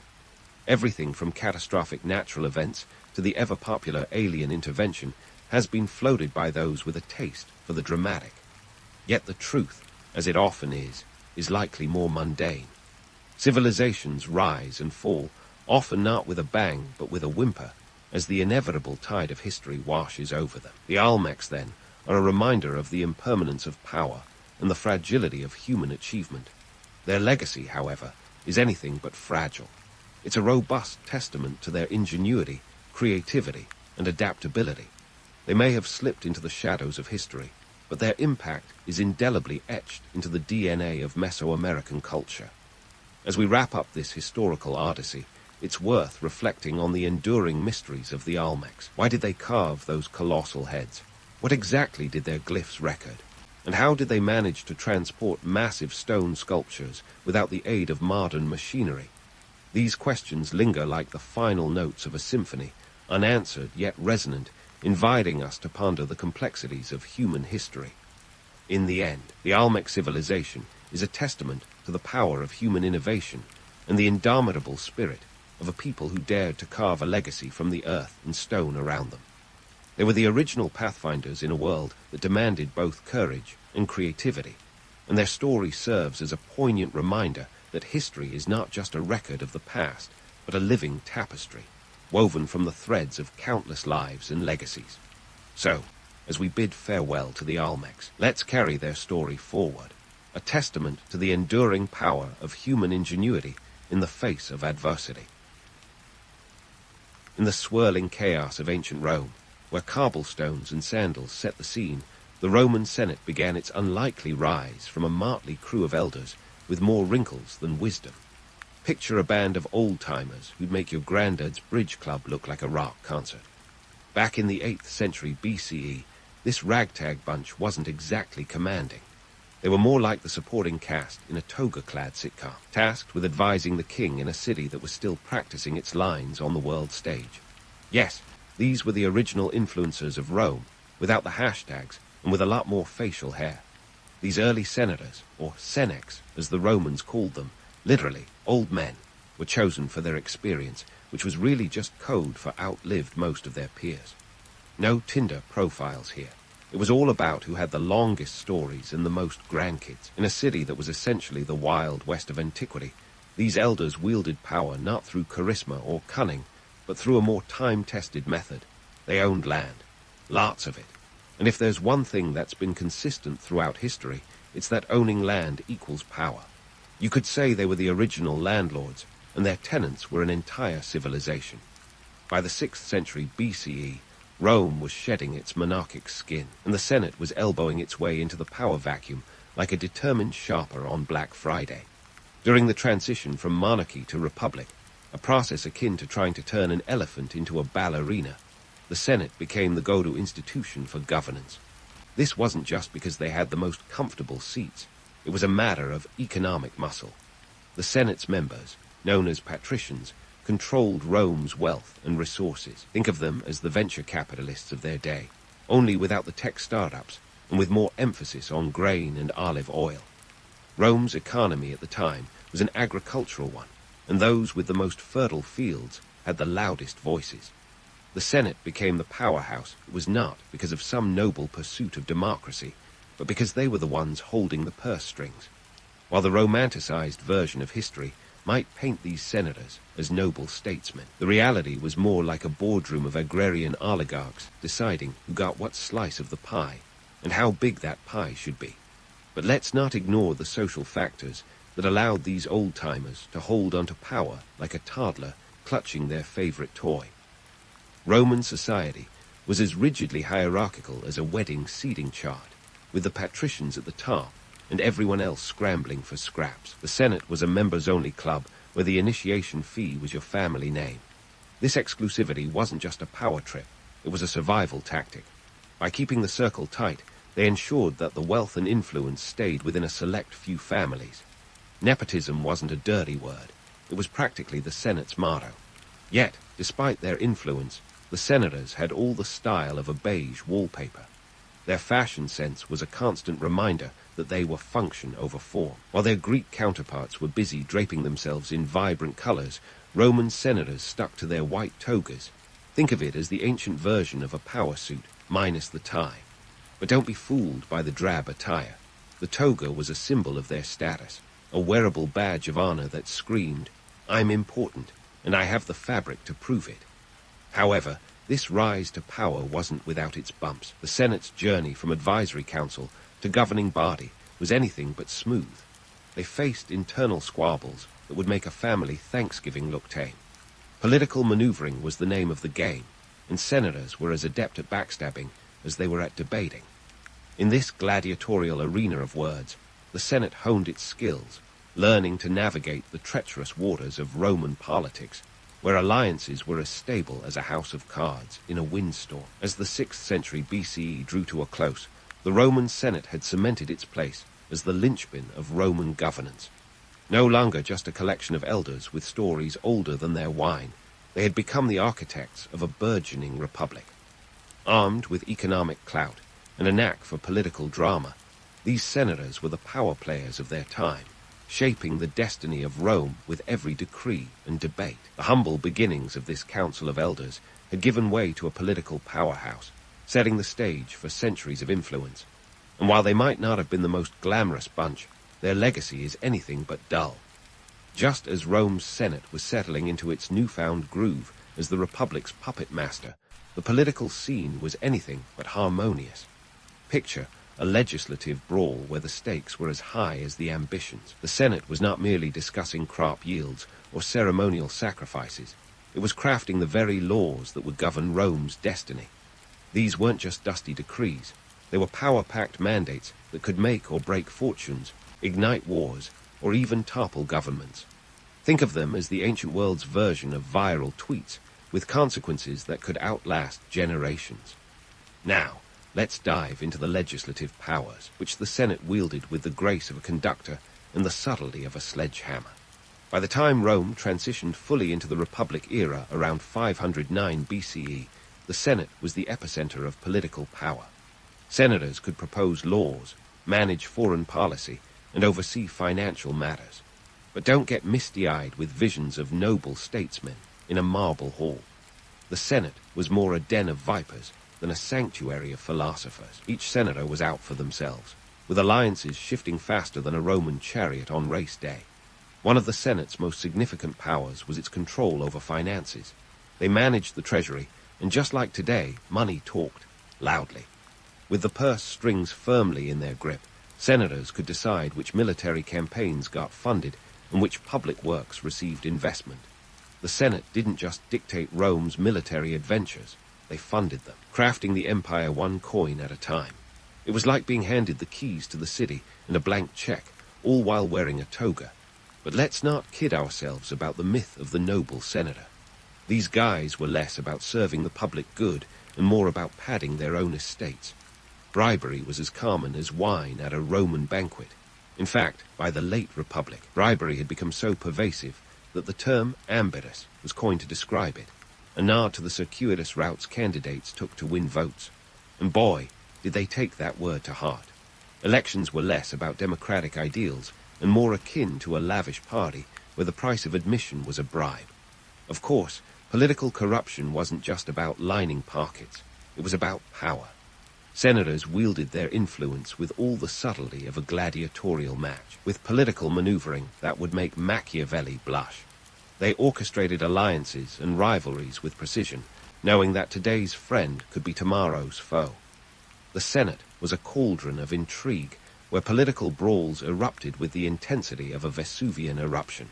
And just like Vesuvius, these eruptions could be devastating. The Senate's power over laws extended to their ability to declare war and negotiate peace. Quite the responsibility for a group of landowners with more interest in their vineyards than in international diplomacy. Yet, they managed to expand Rome's borders, often through brutal conquest. And while the Senate was busy extending Roman influence, they were also racking up a national debt that would make even modern economists dizzy. Wars weren't cheap, and the costs were often borne by the Roman populace, taxed to the point of rebellion, literally. Let's not forget the splash of drama that came with this political power play. Senators often engaged in heated debates that could devolve into outright brawls. Imagine a political meeting that ends with more black eyes than agreements. Cicero, the famed orator and senator, once remarked on the chaos, noting that the Senate could be a more dangerous place than the battlefield, and with good reason. These meetings could result in political careers being made or unmade in the blink of an eye. As we peel back the layers of the Senate's legislative facade, we find a complex web of power, influence, and not so noble intentions. These senators may have been the architects of Rome's laws, but their motivations were often as murky as the Tiber. With the power to shape Rome's future at their fingertips, they wielded it with a mix of ambition, greed, and a touch of theatrics. But isn't that the way with politics? Whether in ancient Rome or today, it's a game where the rules are always in flux, and the players are never quite what they seem. So, as we inch closer to uncovering the full extent of the Senate's influence, keep in mind that these weren't just ancient bureaucrats shuffling parchments. They were power brokers, gladiators in the arena of politics, battling not with swords, but with words and coin. And while their legacy is a testament to their influence, it's also a cautionary tale of power's seductive allure and the high stakes of political gamesmanship. Stay tuned, because the story of Rome's Senate is far from over, and the stakes are about to get even higher. As the Senate continued to navigate the political minefield of Rome, little did they know they were about to star in an epic drama that would put even the juiciest soap operas to shame. Enter Julius Caesar, a man whose life reads like a blockbuster script, complete with power struggles, betrayals, and enough intrigue to keep the gossip mills turning for centuries. But let's not get too swept up in the romanticized legends. Caesar wasn't just some toga-clad hero strutting around with a laurel crown. No, he was a political juggernaut with ambitions as vast as the Roman Empire itself. Caesar's meteoric rise in the political arena was no accident. It was a carefully orchestrated ascent that would make Machiavelli raise an eyebrow. Born in 100 BCE to a patrician family that was more has-been than influential, Caesar knew he needed more than just a famous name to make waves. So he did what any savvy politician would do. He went broke. That's right. Caesar borrowed money like there was no tomorrow, accumulating debts that would make modern credit card companies weep. But this wasn't financial recklessness. It was a strategic move. By investing in his political career, he financed games and public works that won the hearts of the Roman people. If you're going to gamble, why not bet on yourself, right? Speaking of gambles, the Senate wasn't blind to Caesar's ambitions. Like a group of paranoid chess players, they watched his every move, trying to anticipate his next power play. But Caesar was always 3 steps ahead. His military conquests, especially in Gaul, were not just about expanding Rome's borders, but also about expanding his own influence. Over 8 years, Caesar conquered roughly 300 tribes and 800 cities, bringing vast wealth and a lot of glory back to Rome. And let's not forget the troops. By the time he crossed the Rubicon in 49 BCE, he had an army of seasoned veterans ready to follow him to the ends of the earth, or at least to the gates of Rome. The Senate, meanwhile, was having a collective meltdown. Caesar's growing power was a direct threat to their own. His crossing of the Rubicon wasn't just an act of defiance. It was a declaration of war against the very institution that claimed to represent Roman authority. The phrase, crossing the Rubicon, has since become synonymous with passing the point of no return, and for good reason. Caesar's act was both a bold gambit and a political masterstroke. It forced the Senate to choose sides, and in the ensuing civil war, allegiances shifted faster than you could say, et tu, Brute. Ah, Brutus, another character often misunderstood.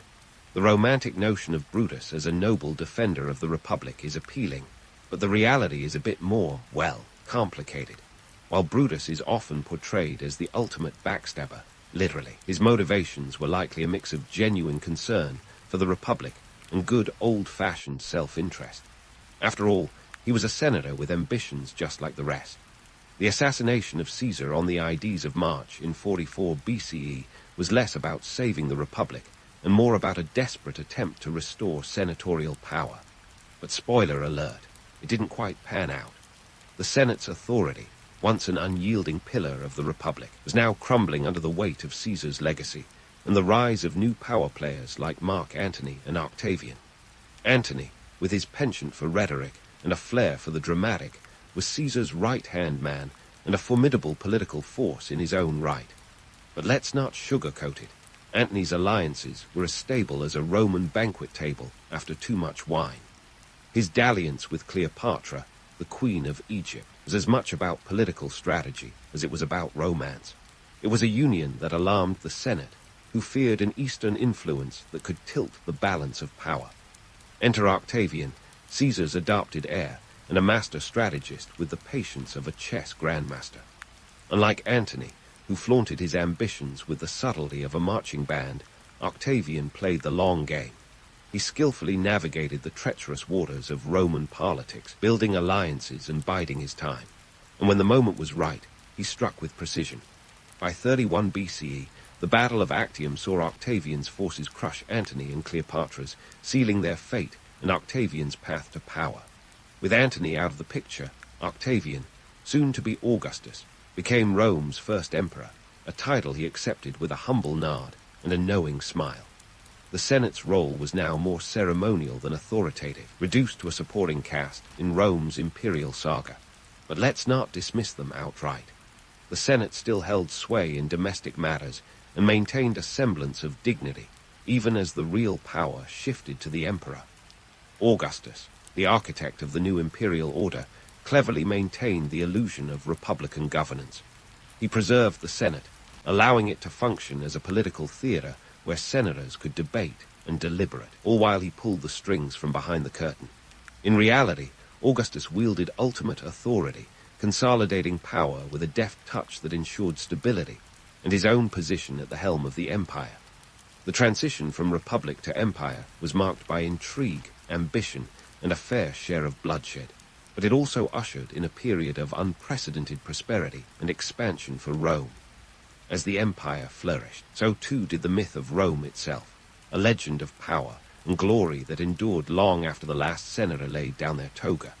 Yet beneath the grandeur, the Senate's diminished role serves as a reminder of the perils of political ambition unchecked by accountability. It's a cautionary tale, resonating through the ages, a testament to the complex dance of power, where the players may change, but the game remains as ruthless as ever. Stay tuned, because the saga of Rome and its Senate has more twists and turns on the horizon, and the stakes, as always, are sky high. As Octavian, now Augustus, cemented his role as Rome's first emperor, he had a particular knack for political theater. The Senate, once a lion roaring at the heart of the Republic, found itself reduced to a purring house cat, kept around mostly for show.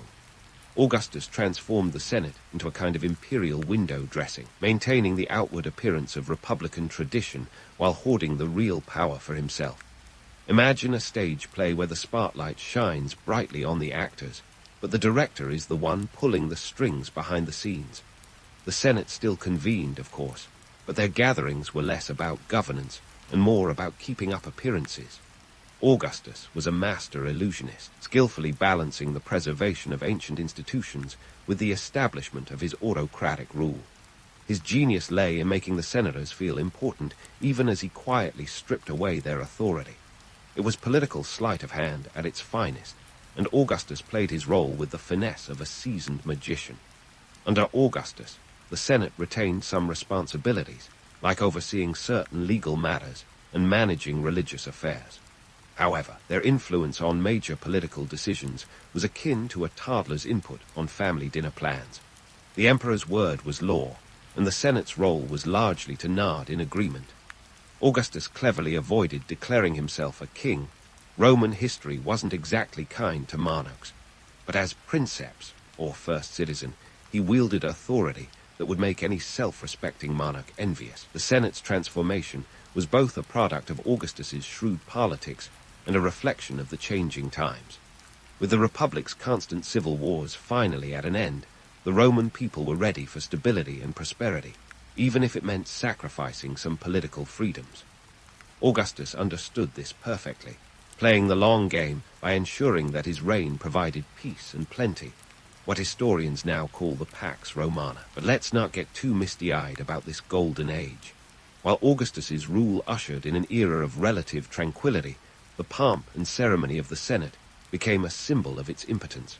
Senators were still decked out in their white togas, but those garments now seemed more like costumes in a historical reenactment than the attire of powerful statesmen. They were part of the pageantry, a nod to the old ways that placated traditionalists while keeping Augustus's imperial machine humming smoothly in the background. This ceremonial charade wasn't without its economic perks, though. Senators were still members of Rome's elite, with wealth that would make today's billionaires nod in approval. They enjoyed lavish banquets, extravagant villas, and a lifestyle far removed from the gritty reality of the average Roman citizen. Their wealth came from vast estates, lucrative trade deals, and the occasional imperial favor. After all, Augustus was nothing if not generous to those who stayed in line. Yet, even with all the glitz and glamour, the Senate couldn't shake its growing irrelevance. It became a kind of historical curiosity, like a vintage car that looks great in a showroom but is utterly impractical for a daily commute. The senators might have reminisced about the glory days over wine, but their real power was as anachronistic as a sundial in an age of digital watches. The emperors who followed Augustus kept the Senate around, if only as a useful tool to legitimize their rule. Tiberius, Augustus's successor, was a reluctant emperor who used the Senate as a buffer between himself and the responsibilities of power. He was more comfortable delegating than dictating, and the Senate served as a convenient scapegoat when unpopular decisions had to be made. Tiberius often retreated to his palatial hideaway on Capri, leaving the Senate to muddle through the day-to-day affairs of state. Then came Caligula, who treated the Senate with all the respect of a cat with a new scratching post. His reign was marked by capriciousness and excess, and he delighted in humiliating the senators, even going so far as to appoint his favorite horse as consul, a move that was less about equine enthusiasm and more about thumbing his nose at the establishment. It was a short-lived, albeit memorable, stint, but it underscored the Senate's growing role as the butt of imperial jokes rather than the backbone of Roman governance. The pomp surrounding the Senate didn't just serve as a backdrop for imperial antics, it also provided a convenient way for emperors to maintain the illusion of continuity. Claudius, who took over after Caligula's untimely demise, was something of a history buff and took great pains to restore some dignity to the Senate. He granted them more administrative duties and even expanded their ranks by admitting provincial elites, hoping to integrate the far-flung corners of the empire into the Roman fold. This was less about empowering the Senate and more about ensuring loyalty across the empire's vast expanse. By the time Nero took the stage, the Senate was little more than a gilded cage, with senators trapped in a game of political survival. Nero's reign, infamous for its debauchery and the Great Fire of Rome, saw the Senate reduced to an audience for his artistic performances. Nero fancied himself a poet and singer, and the senators, ever the dutiful chorus, applauded his talents, even if it meant enduring hours of what can only be described as an ancient karaoke nightmare.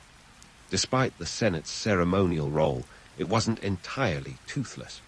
There were moments when it could still wield influence, particularly when an emperor's rule faltered. Year of the Four Emperors in 69 CE, a chaotic power struggle that saw four claimants to the throne in rapid succession, was a prime example of the Senate seizing an opportunity to assert itself. In the absence of a strong emperor, the Senate briefly regained some authority, demonstrating that while it was often sidelined, it wasn't entirely out of the game.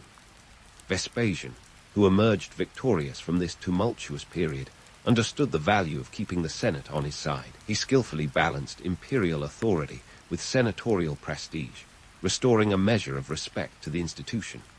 His reign marked a return to stability, and the Senate once again found itself with a role to play, albeit one that remained largely ornamental.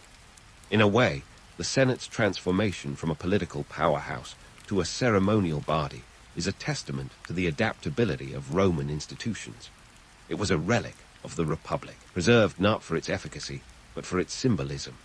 Rome's emperors, from Augustus onward, understood the power of tradition, and the Senate served as a reminder of Rome's storied past, even as the empire itself marched forward into a new era. The Senate's story is one of evolution, survival, and yes, a fair bit of absurdity. It's a reminder that institutions, like people, must adapt to survive, even if it means trading power for pageantry. The Roman Senate's long journey from the beating heart of the Republic to a decorative fixture of the empire is both a historical saga and a cautionary tale, a reminder of the enduring tension between tradition and progress. As we prepare to explore the final act of the Senate's ancient drama, keep in mind that its legacy is far from straightforward. It's a complex tapestry of power, politics, and paradox, woven through centuries of triumph and turmoil. The Senate's tale isn't just a story of decline. It's a story of endurance, and it's one that continues to echo through the corridors of history. Stay tuned, because the curtain hasn't fallen yet, and there's still more to uncover in the captivating saga of Rome's Senate. As we prepare to dive into the final act of the Roman Senate's ancient drama, it's time to unravel how this once mighty institution slipped into the shadows like an aging rock band that's still touring, but only as the opening act for newer, shinier stars. By the time the Western Roman Empire officially clocked out in 476 CE, the Senate was little more than a relic, a reminder of glories long past. What was once a powerhouse of governance had become a ceremonial whisper, echoing through the marble halls of history. Now, let's be clear. The fall of the Western Roman Empire wasn't a one-day event like a Black Friday sale gone wrong. It was more of a slow-motion train wreck, stretching over decades, with the Senate playing the part of an increasingly irrelevant bystander. The empire had been on a downward trajectory, with economic woes, military overstretch, and a leadership crisis that would make any modern political drama look like a walk in the park. The Senate, once the architect of Roman destiny, found itself sidelined as emperors took the reins with an iron grip, when they weren't busy being overthrown, that is. The decline of the Senate was a bit like watching a once popular TV show lose viewers season by season. By the 3rd century CE, the Senate was hemorrhaging power like a sieve, with emperors such as Diocletian and Constantine further consolidating authority. Diocletian reigned 284-305 CE, decided that the empire was too unwieldy for one man and split it into the tetrarchy, essentially creating an imperial board of directors. While a novel approach, it only further diminished the Senate's influence, reducing it to a regional managerial role, mostly concerned with municipal issues in Rome. And let's not forget Constantine the Great, who in 330 CE shifted the empire's center of gravity by establishing a new capital at Byzantium, later known as Constantinople. Rome might have been the city on 7 hills, but now it was the city that time and power forgot. The Senate in Rome found itself akin to a local government office, dealing with civic issues while the real action was happening in the east. Meanwhile, the Senate in Constantinople was like the cool new kid on the block, basking in the emperor's favor and enjoying a bit more clout, though still a far cry from the Senate's former glory days. Despite its diminished role, the Senate lingered on, perhaps out of sheer inertia, or as a nod to tradition that even the most autocratic emperors found hard to shake. Yet, the Senate's ability to impact major political decisions had dwindled down to almost nothing. They were like a band that played all the old hits but never released new material. And while the senators continued to enjoy their social status, their political relevance was as faded as the frescoes on their villa walls. Fast forward to 476 CE, when the last Roman emperor of the West, Romulus Augustulus, a name that sounds grand but was more of a historical footnote, was deposed by the Germanic chieftain Odoacer. The Senate, which had once wielded power over emperors, was now merely rubber-stamping the decisions of barbarian rulers. Odoacer didn't abolish the Senate, but he didn't exactly invite them to the decision-making table either. It was a bit like being invited to a party and then being asked to sit in the corner while everyone else danced. Yet, the Senate's enduring legacy is not one of mere decline. It's a reminder of the resilience of institutions and their ability to adapt, however imperfectly, to changing times. While the Senate's political clout had evaporated, its symbolic value remained potent. The Senate continued to exist in some form until the 7th century, a testament to Rome's enduring allure as the cradle of civilization. Even as the Western Empire crumbled, the Senate stood as a ghostly echo of Rome's former greatness. So what does this tale of senatorial rise and fall tell us about the world we live in today? For one, it's a cautionary tale about the perils of concentrated power and the fragility of political institutions. The Senate's journey from mighty council to ceremonial relic underscores the importance of adaptability in governance. It's a reminder that political structures must evolve or risk becoming historical curiosities, admired but ultimately bypassed by the march of time. In drawing parallels to modern political institutions, we see echoes of Rome's Senate in today's legislative bodies.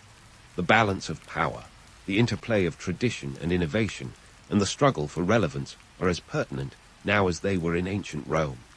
While the Senate's decline was a slow fade, it serves as a timeless lesson in the necessity of resilience and reform. As we wrap up our historical ramp through the annals of the Roman Senate, let's not forget the absurdity that often accompanies human endeavors. Whether it's senators in togas or politicians in suits, the game of power is one that continues to be played with fervor, ambition, and no small amount of drama. The Senate's story is both a testament to and a cautionary tale of the enduring dance of governance, a dance that, much like history itself, never truly ends. In the end, the Senate's legacy is as complex as the empire it once governed, a tapestry woven with threads of power, ambition, and inevitability. Its decline is a reminder that even the mightiest institutions are subject to the whims of time and change. So as we bid farewell to the Roman Senate, let's take a moment to appreciate the lessons it leaves behind. A reminder that history, with all its absurdities and insights, is always just a toga's throw away. Franklin D. Roosevelt had a knack for making life look like a walk in the park, even when it was more like a marathon through a minefield. Born in 1882 to a family with more money than they knew what to do with, FDR spent his early years in Hyde Park, New York. We're talking about a guy who was practically raised with a silver spoon in his mouth, and probably a silver fork and knife as well. His parents, James and Sarah, made sure young Franklin was pampered, educated, and thoroughly prepped to take on the world. Now, despite the cushy upbringing, FDR wasn't just lounging around eating bonbons. He attended Harvard, where he didn't exactly set the academic world on fire, but did cultivate that charming persona and a taste for politics. Now, let's fast forward a bit. In 1921, FDR took a hit that would have knocked most people out of the game. Polio. Yep, the future president of the United States was struck down by a disease that left him paralyzed from the waist down. It's the kind of plot twist you'd expect from a Hollywood drama, but this was real life. While others might have thrown in the towel, FDR instead rolled up his sleeves, or more accurately, strapped on a pair of leg braces, and got to work. His battle with polio didn't just test his physical limits, but also his mental fortitude. In a way, this struggle became the crucible that forged his resilience, shaping the leader who would eventually guide America through some of its darkest days. Let's talk about that political rise. Before FDR became the titan of the New Deal, he cut his teeth in the political arena as a New York State senator, and later Assistant Secretary of the Navy under President Woodrow Wilson. Those were the days when the Navy was all about battleships, and not just a Tom Clancy title. He even ran for vice president in 1920, which, spoiler alert, didn't end in victory. But hey, when life gives you lemons, you make a political career out of it. After his bout with polio, FDR made a stunning comeback as governor of New York in 1928. This was when everyone started to notice just how tenacious he was. He wasn't just any politician. He was one who understood hardship firsthand and wasn't about to let a little thing like paralysis stop him. Now, let's set the scene for 1932. America was in the throes of the Great Depression, a delightful little economic disaster that left about 25% of the workforce unemployed. Banks were closing faster than you could say, stock market crash, and the bread lines were longer than a CVS receipt. President Herbert Hoover, bless his heart, was struggling to cope with the chaos, and by struggling, I mean his policies were about as effective as a chocolate teapot. The public was desperate for change, and FDR was about to give them just that. Roosevelt's campaign for the presidency was a masterclass in optimism and charisma. His message was simple: happy days are here again.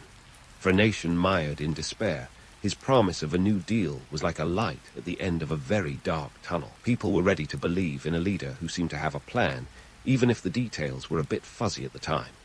On November 8, 1932, Americans voted and gave FDR a landslide victory.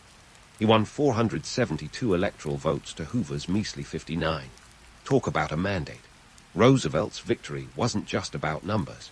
It was a seismic shift in American politics. The people were ready for a leader who wasn't just about business as usual, but one who was willing to experiment, to try something new, to take risks. And if there's one thing FDR was ready to do, it was to shake things up. As he took office in March 1933, he inherited a nation on the brink. but he also brought with him a spirit of determination and innovation that would define his presidency. Little did anyone know, the New Deal was about to change everything. And there you have it. The stage is set. With his patrician upbringing, personal trials, and political savvy, FDR was poised to become a transformative figure in American history.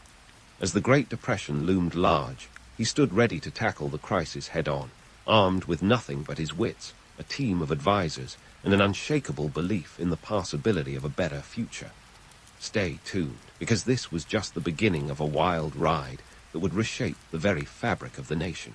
And so we find ourselves in March 1933 with a freshly inaugurated FDR staring down the barrel of the Great Depression. The country was clinging to the edge of a cliff, and Roosevelt knew he couldn't just tiptoe around the issues. Into the first 100 days, a period that's become the stuff of political legend. Roosevelt didn't just hit the ground running, he practically sprinted, issuing more than a dozen major laws and executive orders in a whirlwind of activity. It was like an episode of America's Got Legislation, and Roosevelt was the Simon Cowell of reform, minus the snarky British accent. Now, let's talk about Roosevelt's strategy. He took the approach of a chef throwing spaghetti against the wall to see what stuck. But instead of pasta, he was launching bold economic programs. The Emergency Banking Act was his first dish, served up just 5 days into his presidency. This act effectively closed all banks for a holiday, a euphemism for shutting them down to stop the financial panic. When they reopened, people could see their money was safe, well, safer than it had been when banks were folding like cheap lawn chairs. But banking reform was just the appetizer. Roosevelt dove headfirst into relief, recovery, and reform, the New Deal's 3 R's. The Civilian Conservation Corps, CCC, was one of his early triumphs, not just a program but a lifeline for young, unemployed men. For a paycheck of $30 a month, about 3 million young men got to play lumberjack, planting trees and building trails. Sure, they were paid peanuts, but in 1933, peanuts could buy you a lot of bread. Then there was the Tennessee Valley Authority, TVA, which was like a superhero for the Southeast. It aimed to modernize a region so poor and undeveloped, made the rest of the country look like the Jetsons. The TVA built dams, generated electricity, and gave the region a much-needed economic boost. By 1940, the TVA was generating power for more than 3 million people. It was as if Thomas Edison had come back from the dead and started throwing light bulbs at everyone. But FDR wasn't all about pushing paper and signing acts. He had a way with words and with fireside chats. These radio broadcasts were like a cozy phone call with America, explaining complex policy issues in a way that even your Aunt Mildred could understand. The first one, on March 12, 1933, had 60 million people listening. That's more than the Super Bowl. Roosevelt's smooth, reassuring voice made listeners feel like he had everything under control, even if behind the scenes it was more like a scene from the West Wing. Despite the whirlwind of new policies, critics were lurking in the wings. Some thought the New Deal was too radical, others not radical enough. Roosevelt was labeled everything from a socialist to a savior. He was like a political Rorschach test where people saw whatever they wanted. But he pressed on, his mantra being, try something, a refreshing change from the previous administration's try nothing. The Agricultural Adjustment Act, AAA, was another bold move, aiming to boost agricultural prices by reducing surpluses. It paid farmers to leave fields unplanted, a notion that had some scratching their heads. Imagine telling a farmer to not farm. It was like paying a doctor to not see patients, or a teacher to not teach. But desperate times called for desperate measures, and this act was all about desperation. While the New Deal was certainly no silver bullet, it was a start. By the end of those first 100 days, the U.S. had a new sense of hope. Roosevelt had thrown enough spaghetti against the wall that a good portion of it stuck. It was messy, sometimes chaotic, but it was movement in a time of stagnation. As FDR continued to craft his New Deal, he was reshaping the very role of government. The federal government was no longer a passive observer. It was an active participant in the nation's recovery. This shift was monumental. It laid the groundwork for the modern welfare state, forever altering the relationship between the government and its citizens. The New Deal was more than just policy. It was a philosophy, a new way of thinking about society's obligations to its people. Yet, as with any grand endeavor, there were growing pains. Not every program was a runaway success. The National Industrial Recovery Act, NIRA, for example, aimed to stimulate industrial growth and improve labor conditions. It was like a well-intentioned but over-ambitious playbook that, while noble, was eventually declared unconstitutional. The New Deal was a mixed bag, filled with both triumphs and detours. Still, Roosevelt's relentless optimism and willingness to innovate kept him in the good graces of many Americans. He wasn't just a president. He was a beacon of what was possible when you refused to be boxed in by tradition or fear. FDR's first 100 days were a testament to the power of action, even when the outcome was uncertain. This was only the beginning of Roosevelt's journey, a prelude to the larger-than-life legacy he would leave behind. As the world watched, FDR continued to steer the nation with a combination of wit, grit, and a touch of audacity, proving that sometimes the only way forward is to dive in head first, come what may. And so, with the nation tentatively finding its footing, Roosevelt was just getting warmed up. The New Deal was far from over, and the next chapters would test his leadership like never before. With Roosevelt just getting warmed up, the New Deal rolled on like a freight train with no brakes. But if you thought the ride was smooth, think again. The mid-New Deal era was a roller coaster of successes, criticisms, and a few spectacular belly flops, starting with the introduction of Social Security in 1935. Now, if you've ever wondered why your paycheck feels a little lighter each month, you can thank FDR. The Social Security Act was a pioneering piece of legislation aimed at providing financial security for the elderly, the unemployed, the disadvantaged. It was like a safety net for the nation, back when people were more accustomed to falling than flying. At its core, Social Security was an ambitious attempt to prevent Americans from spending their golden years foraging for food. The irony. Back then, the idea of a government pension was about as popular as a root canal. Critics balked at the cost and the concept, arguing it would bankrupt the country. But FDR wasn't one to back down from a challenge, and he sold the program like a slick car salesman, promising a brighter future. By 1940, monthly benefits were being doled out to the tune of $35, a sum that could actually keep the wolves from the door, if not the entire pack, at least a couple of them. While Social Security was a beacon of hope, the Wagner Act of 1935 proved to be a lightning rod for controversy. Officially known as the National Labor Relations Act, it was designed to protect the rights of workers to organize and bargain collectively. Picture this. Labor unions had been treated like unwelcome party crashers at a swanky soiree. The Wagner Act changed all that, giving labor a legitimate seat at the table. It was a move that sent corporate America into a tailspin, with some executives acting like they'd just been told they had to share their toys. The Wagner Act wasn't just about making bosses sweat. It was a game changer for workers, leading to a surge in union membership. By 1940, union membership had climbed to around 9 million, nearly doubling since the Act's passage. For many workers, it was like finally being allowed to speak up without the fear of being shown the door. But for all its merits, the Wagner Act wasn't without its pitfalls. Some claimed it gave too much power to unions, while others argued it didn't go far enough. Yet, it was a pivotal step in leveling the playing field between labor and management. As FDR's policies expanded the government's role in everyday life, not everyone was singing his praises. Critics from the right claimed he was turning America into a socialist state, while those on the left felt he wasn't doing enough to dismantle the capitalist system. It was like watching a tug-of-war, where Roosevelt found himself caught squarely in the middle, trying to placate both sides while moving forward with his agenda. But the real showstopper, the piece de resistance of mid-New Deal drama, was FDR's infamous court-packing plan of 1937. Feeling the sting of a Supreme Court that kept striking down New Deal legislation like a judge with a grudge, Roosevelt concocted a plan to add more justices to the bench. He pitched it as a way to ease the workload for the aging justices, but everyone knew it was as transparent as a glass house. The goal, to stack the court with judges who'd give his New Deal the green light. Instead of applause, Roosevelt's plan was met with a chorus of boos. It was the political equivalent of trying to sneak an extra ace into a poker game, only to have everyone else at the table call your bluff. Congress, not keen on the idea of a president wielding so much power, shot down the proposal faster than you can say checks and balances. It was a rare political miscalculation for FDR, one that cost him considerable political capital. Yet, as with any good drama, there was a twist. Even though the court packing scheme was a bust, it did have a silver lining.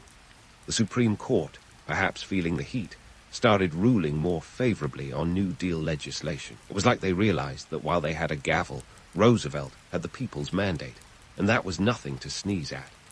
In the grand tapestry of history, the mid-New Deal era was less a seamless weave and more a patchwork quilt of successes, failures, and everything in between. Programs like Social Security and the Wagner Act left indelible marks on the American landscape, transforming the relationship between the government and its citizens. Meanwhile, Roosevelt's court-packing debacle served as a humbling reminder that even the most charismatic leaders have their limits. FDR's journey through the New Deal was far from over, and as the country navigated these turbulent waters, it became clear that the real story lay not just in the policies themselves, but in the people they touched and the legacy they left behind. With the nation still in the grips of the Great Depression, Roosevelt's audacious experiment in government intervention would continue to evolve, setting the stage for the next act in this epic historical saga. As the nation navigated these turbulent waters, it became clear that Franklin D. Roosevelt's New Deal was only part of the story. The looming shadow of World War II was about to upstage domestic programs and thrust FDR into an entirely different kind of crisis management. So, let's dive into FDR's later terms, where political maneuvering became less about domestic reform and more about global strategy. By the late 1930s, Europe was a powder keg with a lit fuse. Hitler was making waves in Germany, and not the kind you surf on. As Europe teetered on the brink of chaos, Roosevelt faced a political conundrum. The U.S. had a strong isolationist streak back then, with folks about as keen to jump into another European war as they were to jump into a pool of piranhas. Yet, FDR knew the U.S. couldn't just sit idly by while the world went up in flames. Enter the Lend-Lease Act of 1941, which was FDR's slick workaround to aid the Allies without declaring war. Imagine being at a neighborhood barbecue and your buddy's grill catches fire. You could either watch it burn or lend him your fire extinguisher. The Lend-Lease Act was essentially that extinguisher, except instead of backyard grills, it involved tanks, planes, and ships. By war's end, the U.S. had lent or leased over $50 billion worth of supplies, about $700 billion in today's money. It was the New Deal's global sibling, spreading American resources far and wide. Of course, not everyone was thrilled with this open-handed approach. Critics grumbled that the U.S. was becoming the world's arsenal on credit, and what if the Allies defaulted? But FDR, ever the political chess player, saw the bigger picture. A world where democracy survived depended on American intervention. It was a gamble, but one that paid off. The economic implications of the war were like a double-edged sword.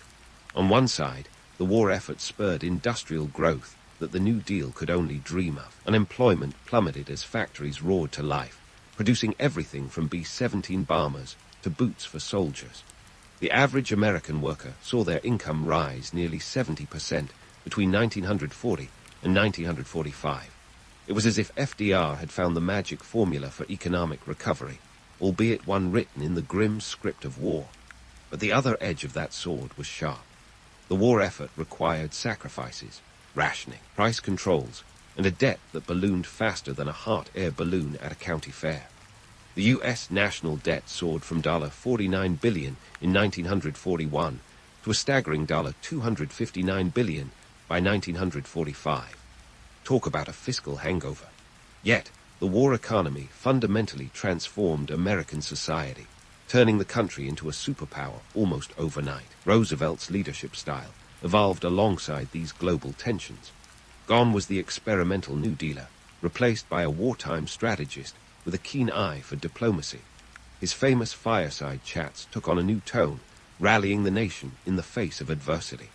FDR had a knack for making Americans feel as if victory was just around the corner, even if that corner was a few thousand miles away across the Atlantic. Yet, for all of FDR's charisma, his later terms weren't without controversy. The internment of Japanese Americans remains a stark blemish on his legacy. In 1942, Executive Order 9066 led to the forced relocation and incarceration of around 120,000 Japanese Americans. It was a decision driven by fear, not fact, a grim reminder that even the most progressive leaders can falter under pressure. Meanwhile, FDR's political maneuverings weren't just about global conflict. At home, he faced the challenge of maintaining New Deal programs while gearing the economy for war. Some initiatives fell by the wayside as defense spending took priority. It was a high-wire act, balancing domestic needs with international demands. As the war raged on, Roosevelt's health became a growing concern. By his fourth term, FDR was a shadow of his former self, battling the effects of long-term illness. Yet he remained a titan on the world stage, guiding the Allies with a steady hand. His leadership during the Yalta Conference in 1945 exemplified his diplomatic prowess as he worked alongside Churchill and Stalin to shape the post-war world. Despite the physical toll, FDR's vision for a new global order persisted. He laid the groundwork for what would become the United Nations, aiming to prevent future conflicts through international cooperation, a lofty goal, but one with enduring impact. In the end, FDR's later terms were a masterclass in adaptability. He shifted from domestic reformer to global leader, navigating the U.S. through the twin storms of economic recovery and world war. His ability to pivot, to see the interconnectedness of global events, was unmatched. Yet, as history marched on, it was clear that the story of FDR was far from over. As we leave FDR in 1945, the stage is set for the next chapter in this epic saga. The war's end would bring new challenges and opportunities, reshaping the world and testing America's resolve like never before. Roosevelt's legacy, forged in the crucible of crisis, would echo through the ages, a testament to the power of vision and determination. Stay tuned, because the post-war era promises to be just as riveting, with its own set of triumphs and tribulations waiting in the wings. So here we are, the curtain closing on Franklin D., Roosevelt's time in office, and what a spectacle it's been.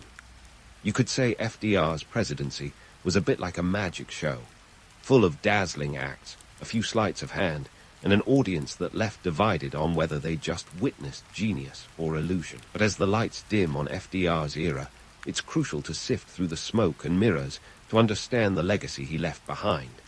First up, let's tackle the New Deal, that ambitious series of government programs that's been both lauded as a savior and criticized as a meddler. FDR's New Deal was like a Swiss Army knife for the Great Depression, offering solutions for everything from unemployment to banking reform. Proponents argue it laid the foundation for modern American welfare, while critics claim it overstepped government boundaries, creating a sprawling bureaucracy that was as efficient as a three-legged race. The Social Security Act, for one, became the bedrock of America's social safety net, with over 66 million Americans relying on it by the 21st century. But back in 1935, it was as controversial as pineapple on pizza. Critics warned it would bankrupt the nation. Spoiler, it didn't. Instead, it became that rare government program that people actually liked, to the point where it's been dubbed the third rail of American politics. Touch it and you're done. But let's not get too misty-eyed. The New Deal wasn't a one-size-fits-all solution. For instance, the Agricultural Adjustment Act, aimed at boosting crop prices by paying farmers to leave fields fallow, was a head-scratcher. Imagine telling farmers not to farm. It's like telling a fish not to swim. And while it helped stabilize prices, it didn't always trickle down to the tenant farmers and sharecroppers who needed it most. The result? A policy that was as divisive as it was decisive. The long-term effects of the New Deal are still hotly debated. Did it end the Great Depression? Not quite. World War II did more to revive the economy than any alphabet soup agency. But the New Deal did redefine the relationship between the American government and its citizens. It planted the seeds for a federal government that took an active role in ensuring economic stability and social welfare. It was a philosophical shift as much as a financial one, a blueprint for what government could do rather than what it should do. Now, let's shift the spotlight to FDR himself. Roosevelt's leadership style was as much about charisma as it was about policy. With his fireside chats, he had a knack for making government feel personal, like he was talking directly to you, your grandma, and your neighbor's dog. It's a skill that made him the first true media-savvy president, setting a precedent for future leaders who'd need to navigate the growing influence of radio, television, and eventually the internet. Yet, it wasn't all roses and radio waves. FDR's tenure was also marked by some dubious decisions, like the internment of Japanese Americans during World War II. Executive Order 9066 was a blemish on his record, showing that even the most revered leaders can make fear-driven choices that echo through history like a bad reverb. It's a stark reminder that charisma and calculated policy don't always walk hand in hand. FDR's presidency also set the stage for future economic policies. His Keynesian approach to economics, essentially the idea that government spending could help jumpstart a sluggish economy, became a cornerstone for later administrations. Think of it as the economic version of hitting the gas pedal when your car stalls. It's a tactic that's been both praised and pilloried, depending on which side of the political spectrum you're parked. Presidents like Lyndon B. Johnson, with his Great Society, and Barack Obama, with his stimulus package, drew from FDR's playbook, proving that Roosevelt's influence lingered like the smell of popcorn long after the movie ended. But let's not forget the mythos that surrounds FDR, the larger-than-life image that often blurs the reality. He's remembered as a giant among presidents, a champion of the little guy, and the man who faced down the twin demons of economic collapse and world war.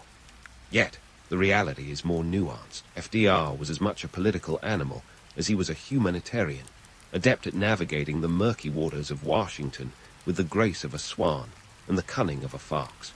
His presidency was a balancing act, a high-wire performance where one wrong step could send everything tumbling. In the grand tapestry of American history, FDR's legacy is woven with threads of triumph and tribulation. He reshaped the nation's economic landscape, its political discourse, and its place on the world stage. His leadership during World War II transformed the U.S. into a global superpower, while his domestic policies left an indelible mark on the American conscience. Love him or loathe him, FDR's impact is undeniable, a testament to the power of vision, resilience, and yes, a touch of audacity. As we close the book on FDR's presidency, it's clear that the story is far from over. His legacy continues to influence debates over government's role in society, the balance of power, and the social contract we share. So next time you find yourself arguing about Social Security or reminiscing about a time when presidents communicated via radio, remember the man who turned the tide of history with little more than a fireside chat and a fearless spirit. Franklin D. Roosevelt, the man, the myth, the legend, warts and all. Douglas MacArthur was a man whose legend often cast a longer shadow than the facts of his life. Picture a young boy growing up in a household where the family crest might as well have been a pair of crossed swords, with the motto duty, honor, country tattooed on the walls. MacArthur was practically born with a pair of shiny boots on his feet, considering his father, Arthur MacArthur Jr., was a Civil War hero who had been awarded the Medal of Honor. Talk about pressure to perform at the family talent show. But before we get all misty-eyed thinking of young Douglas as a born military genius, let's clear the air. He wasn't exactly strategizing military campaigns in the sandbox. His upbringing was more about absorbing the military culture like a sponge in a bucket of boot polish. He was born on January 26, 1880, in Little Rock, Arkansas, of all places. Not exactly the epicenter of military strategy, but hey, everyone's gotta start somewhere. Fast forward a bit to his time at West Point, where MacArthur was more of a nerd with a penchant for theatrics than a natural-born military leader.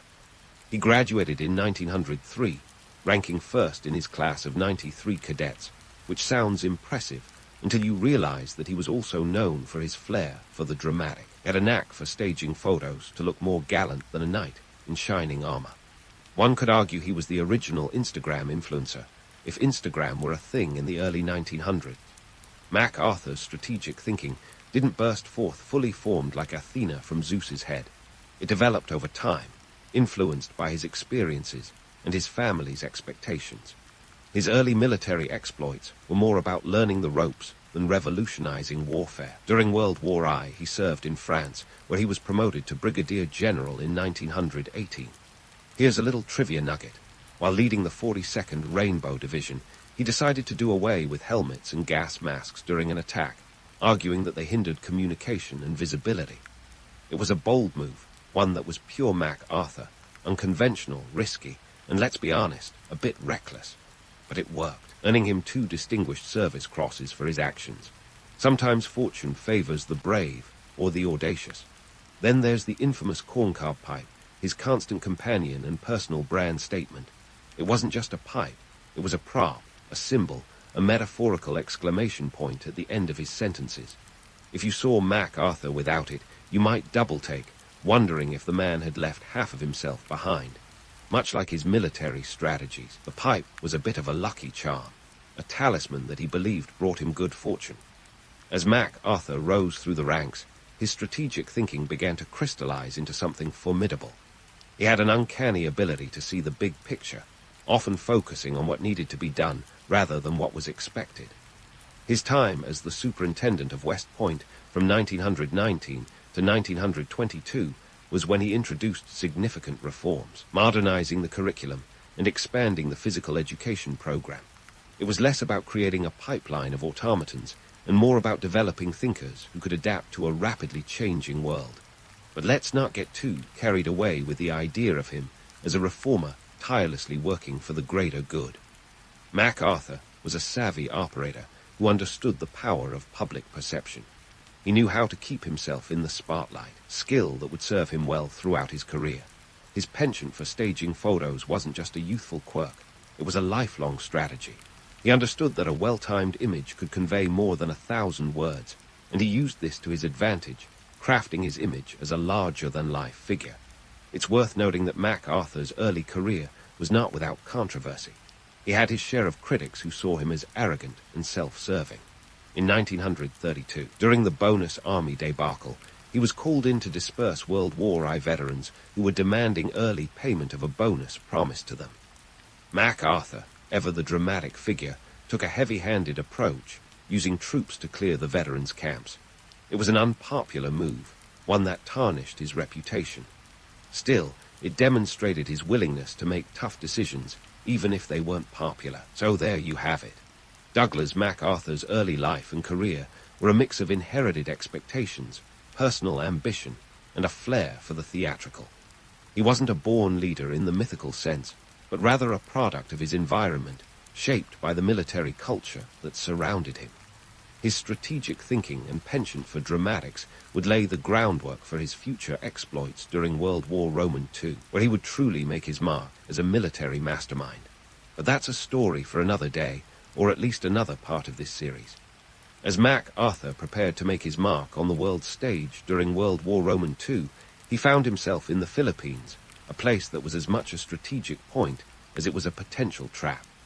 Situated in the Pacific like a massive cork in a strategic wine bottle, the Philippines was crucial to the defense plans of the United States. If you were drawing up plans for global domination on the back of a cocktail napkin, the Philippines was the kind of place you'd circle with a big red marker. But unfortunately for MacArthur, the year was 1941, and the world was less a cocktail party and more a bar brawl. MacArthur's role in the Philippines before the war was a blend of strategic foresight and logistical nightmares, like planning a dream road trip only to find your cars missing a wheel. In July 1941, President Franklin D. Roosevelt recalled MacArthur to active duty, appointing him as commander of U.S. Army forces in the Far East. MacArthur, never one to resist the call of destiny or a chance to shine, was ready to defend the islands with every ounce of his considerable flair. Now, MacArthur wasn't just lounging around Manila sipping pina coladas. Oh no. He had a plan, or rather, a vision that involved transforming the Philippine armed forces into a formidable defense machine. He envisioned a force of 200,000 troops equipped to fend off any would-be invaders. But here's the kicker. The budget was tighter than a pair of WWII-era trousers. The United States at that time was pouring resources into Europe, treating the Pacific like the neglected middle child of its global strategy. By the time the Japanese launched their infamous attack on Pearl Harbor on December 7, 1941. MacArthur's grand plans were still in the some assembly required phase. The Philippine forces were short on everything from modern equipment to adequately trained soldiers. It was like trying to win a Formula One race with a go-kart. And then came December 8, 1941, Manila time, when the Japanese unleashed their fury on the Philippines. Despite having hours of warning after Pearl Harbor, MacArthur's air force was caught on the ground, resulting in the destruction of much of his air power. Oops, this was a gut punch to MacArthur's defenses, and let's be honest, it wasn't his finest moment. Critics have pointed out that the lack of immediate response was a colossal blunder. MacArthur, the man who loved the spotlight, suddenly found himself on the wrong side of history's camera. But if there's one thing MacArthur knew how to do, it was to pivot. With the Japanese advancing, he ordered a strategic retreat to the Bataan Peninsula and the fortified island of Corregidor. It was a classic move straight out of the military playbook. When in doubt, retreat to a defensible position. Bataan became a symbol of resistance, with American and Filipino troops holding out for months under brutal conditions. This was not just a military struggle, but a test of endurance, as supplies dwindled and disease spread like gossip, a family reunion. Despite the dire situation, MacArthur maintained his larger-than-life persona. His declaration, "I shall return," when ordered to evacuate to Australia, was as much a promise as it was a PR masterstroke. It's the kind of line that gets carved into statues, even if the reality was that MacArthur was leaving behind thousands of troops to face overwhelming odds. The escape to Australia was a carefully orchestrated affair, involving PT boats and a B-17 bomber. It was the stuff of adventure novels, minus the romantic subplots. MacArthur's departure was a strategic necessity, but also a bitter pill for those left behind. The Bataan Death March that followed was a horrific reminder of war's brutalities, a grim counterpoint to MacArthur's heroic narrative. The march saw 60,000 to 80,000 Filipino and American prisoners forced to march over 60 miles, with thousands dying from starvation, thirst, and abuse, was a stark juxtaposition to the image of MacArthur as a hero, a reminder that history's legends often come at a cost. In Australia, MacArthur was hailed as a hero, the man who would save the Pacific. But the reality was more complicated. His strategic brilliance was undeniable. He had a knack for seeing the bigger picture, a chess player in a world of checkers. Yet, his tenure in the Philippines exposed the limits of strategy when logistics refused to cooperate. It's easy to draw up plans. It's another thing entirely to make them work in the chaos of war. MacArthur's time in the Philippines was a study in contrasts. Grand visions undermined by harsh realities, strategic insights marred by tactical blunders. But it was also the crucible in which his legend was forged, a testament to the power of personality in shaping historical narratives. His promise to return was more than just words. It was a commitment that would drive his efforts in the Pacific theater. And as history would show, MacArthur was nothing if not a man of his word, even if the journey was more winding road than straight path. As the war continued to rage, the stage was set for MacArthur's next act, one that would see him reclaim the Philippines and reshape the Pacific theater. But that's a tale for another day, or at least another part of this series. For now, let's leave MacArthur in Australia, plotting his next move with the determination of a man who knew that legends aren't born. They are made, one audacious step at a time. And so, with the ink barely dry on his Australian address change, MacArthur began plotting a grand comeback in the Pacific theater. If you thought he was just going to sit around, sipping Vegemite smoothies and reminiscing about his Manila days, you'd be sorely mistaken. MacArthur wasn't just a man with a plan. He was a man with a vision, albeit a vision occasionally clouded by the smoke from his ever-present corncob pipe. Enter the island-hopping campaign, a strategy that was as bold as it was revolutionary. The idea was simple yet audacious. Bypass heavily fortified Japanese positions, capture strategically important islands, and use them as stepping stones towards Japan. It was less about brute force and more about strategic finesse. Think of it as a high-stakes game of leapfrog, with islands instead of lily pads and a very real sense of danger lurking beneath the surface. The campaign kicked off in earnest with the assault on Guadalcanal in August 1942, a joint effort between MacArthur's forces and Admiral Chester Nimitz's Pacific Fleet. Picture this: a tropical paradise turned battlefield, where the lush greenery and turquoise waters mask the brutal realities of jungle warfare. It was here that MacArthur demonstrated his strategic genius, understanding that control of the Pacific wasn't just about capturing land, but cutting off Japanese supply lines and air routes. It was a chess game played over thousands of miles of ocean, with each move carefully calculated for maximum impact. MacArthur's island hopping wasn't just about tactical brilliance, though. It was also about efficiency. By skipping over heavily defended Japanese strongholds, he conserved precious resources, both human and material. The war in the Pacific was nothing short of a logistical nightmare. Vast distances, limited resources, and an unrelenting enemy meant that every decision had to be weighed not just for its military value, but its economic implications. In a war where a gallon of fuel or a crate of ammunition could mean the difference between victory and defeat, MacArthur's strategy was as much about dollars and cents as it was about soldiers and shells. Of course, not every decision MacArthur made was destined for the annals of strategic brilliance. Take, for instance, his insistence on liberating the Philippines. This move was as much about keeping his "I shall return" promise as it was about military necessity.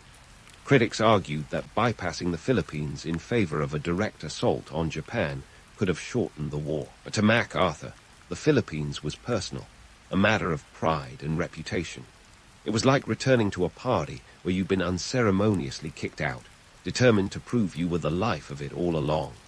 And here's where MacArthur's media savvy and egotistic leadership style really took center stage. He was a man who understood the power of image, crafting his public persona with the precision of a Hollywood director. The man knew how to turn a phrase and pose for the camera, ensuring that his return to the Philippines was as much a media spectacle as it was a military operation. When he waded ashore at Leyte in October 1944, photographers captured the moment for posterity. It was pure MacArthur, dramatic, iconic, and just a tad theatrical. The kind of scene that would make for a great movie poster, if not entirely reflective of the complex logistics and human cost involved in such a massive operation. But for all his showmanship, there was no denying his commitment to the cause. The liberation of the Philippines was no walk in the park. It was a grueling campaign marked by fierce battles, notably the Battle of Leyte Gulf in October 1944. It was the largest naval battle of World War II, involving over 200,000 naval personnel and marking the first use of kamikaze aircraft by the Japanese. The stakes were higher than a poker game at a high rollers table, with the outcome influencing not just the Pacific campaign, but the entire course of the war. MacArthur's leadership during this time was a study in contrasts. On one hand, he exhibited strategic ingenuity, utilizing air and naval power to isolate and neutralize Japanese forces. On the other hand, his decisions were sometimes clouded by personal ambition and a flair for the dramatic. He was a maestro conducting an orchestra of war, but occasionally he seemed more concerned with the spotlight than the symphony. Yet, it's hard to argue with results. By the end of 1944, MacArthur had not only returned to the Philippines, but had also established a series of bases that would serve as launch pads for further operations in the Pacific. His strategy of bypassing and isolating Japanese strongholds paid off, allowing Allied forces to advance with remarkable speed and efficiency. It was a testament to his ability to adapt and innovate, blending traditional military tactics with a modern understanding of logistics and supply chains. As 1945 dawned, the stage was set for the final acts of the Pacific War. MacArthur's island-hopping campaign had brought the Allies to the doorstep of Japan, poised for the ultimate confrontation. But this was no time for complacency. The war was far from over, and the challenges that lay ahead would test MacArthur's strategic acumen and leadership skills in ways he could scarcely have imagined. So, as we leave MacArthur planning his next moves, let's pause to reflect on the man and his methods. He was a leader who understood the power of image, but wasn't afraid to make tough decisions. A strategist who saw the bigger picture, yet occasionally let personal ambition cloud his judgment. In the grand tapestry of history, MacArthur was a complex figure, flawed yet brilliant, egotistic yet effective. His journey through the Pacific was a testament to the power of vision and the enduring allure of legend, even in the harshest realities of war. But there's more to this story, of course. The Pacific theater was a vast and intricate web of battles, alliances, and strategies that would ultimately shape the outcome of World War II, and MacArthur's role in this epic saga is far from over. As the war continued to unfold, the challenges and triumphs that lay ahead would further define his legacy, cementing his place in history as a military mastermind and a man of his word. But that, my friends, is a tale for another day, or at least the next part of our series. And so, as the Pacific Theater's curtain rose on 1945, MacArthur found himself gearing up for the final act of his wartime saga. The stakes were higher than ever, and the audience, by which I mean the world, was watching with bated breath. Our man Douglas was no stranger to pressure, and if there was one thing he loved more than a grand entrance, it was a climactic finale. As the Allies advanced, the liberation of the Philippines took center stage, a military opera of epic proportions. The campaign wasn't just about strategic islands or tactical maneuvers. It was a multi-act drama involving economic heft, logistical gymnastics, and a cast of thousands. The Philippines was more than a mere chess piece in MacArthur's Pacific game. It was a symbol of defiance and redemption. The human cost of this liberation was staggering. The Battle of Leyte, which began in October 1944 and stretched well into 1945, saw some of the fiercest fighting in the Pacific. Over 200,000 troops were involved, with casualties numbering in the tens of thousands. For the soldiers on the ground, it was less about glory and more about survival in the face of relentless artillery and guerrilla warfare. The price tag, a staggering $3 billion in 1945 dollars, enough to make any accountant reach for a stiff drink. MacArthur's strategy was undeniably effective, yet it wasn't without its critics. Some argued that his personal vendetta against the Japanese forces in the Philippines clouded his judgment. After all, why pour so much into the archipelago when the road to Tokyo lay open? But MacArthur was nothing if not a man of his word, and his promise to return was one he intended to keep, cost be damned. Behind the scenes, MacArthur's correspondence reveals a different side of the man, a leader deeply aware of the stakes and the sacrifices. In a letter to a fellow officer, he wrote, "The struggle for the Philippines is not just a battle for land. It is a battle for the hearts and minds of its people, and for our own honor." It was a sentiment that, while noble, showcased the weight of expectation he carried on those broad, epauletted shoulders. Diplomatically, MacArthur's interactions with Allied leaders were a study in theatrical diplomacy, seasoned with a dash of ego. His relationship with Admiral Nimitz, for instance, was like a buddy cop movie with two protagonists vying for screen time. While they shared a common goal, their methods and temperaments couldn't have been more different. Nimitz, the pragmatic naval strategist, often found himself at odds with MacArthur's grandiose visions. Yet somehow, like a mismatched pair in a rom-com, they made it work, each complementing the other's strengths and weaknesses. Then there was MacArthur's relationship with President Franklin D. Roosevelt, which was less a meeting of minds and more a clash of titans. Roosevelt, a master of political maneuvering, often found himself bemused by MacArthur's larger-than-life persona. In one famous exchange, when asked about MacArthur's ambitions, Roosevelt quipped, "I don't know, but if he wants to be a dictator, he'll have to wait for me to die first."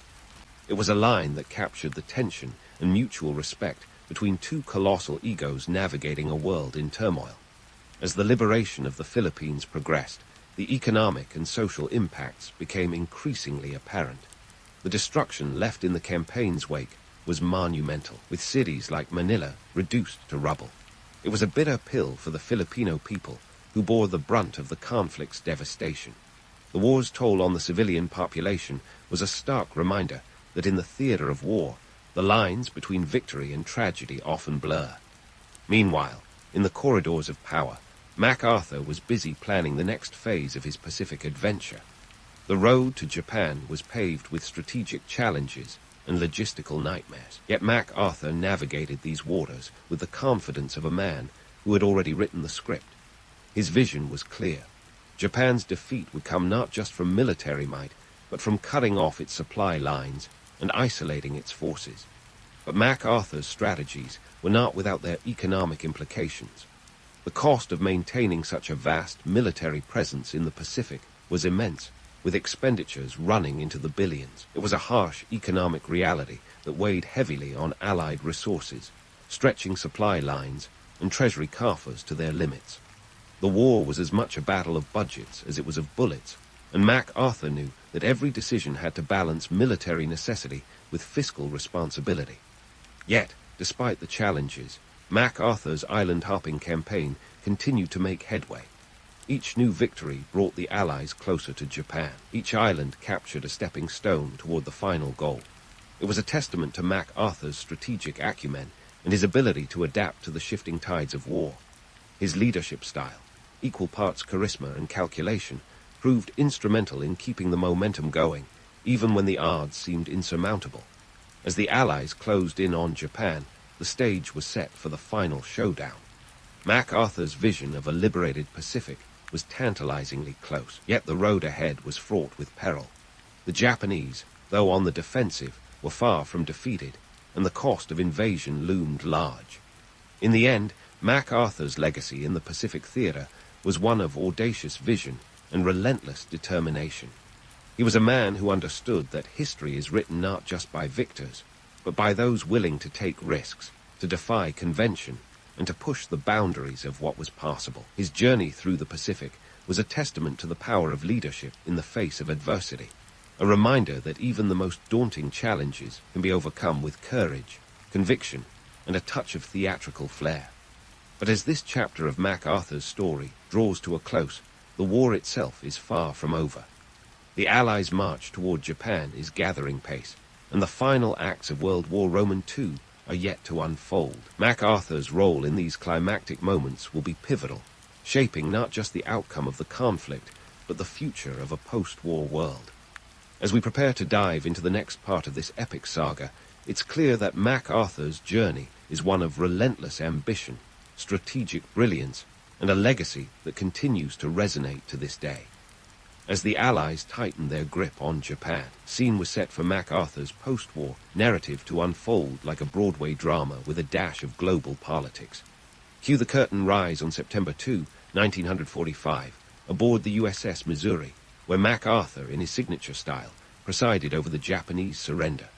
If the Pacific Theater were a cinematic saga, this would be the climactic finale, with MacArthur front and center, his corncob pipe as iconic as the script itself.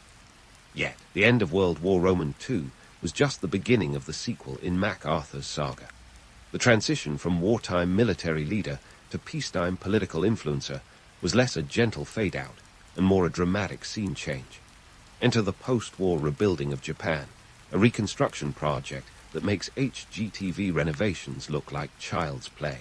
With MacArthur as the supreme commander for the Allied powers, SCAP, the task at hand was nothing short of nation-building.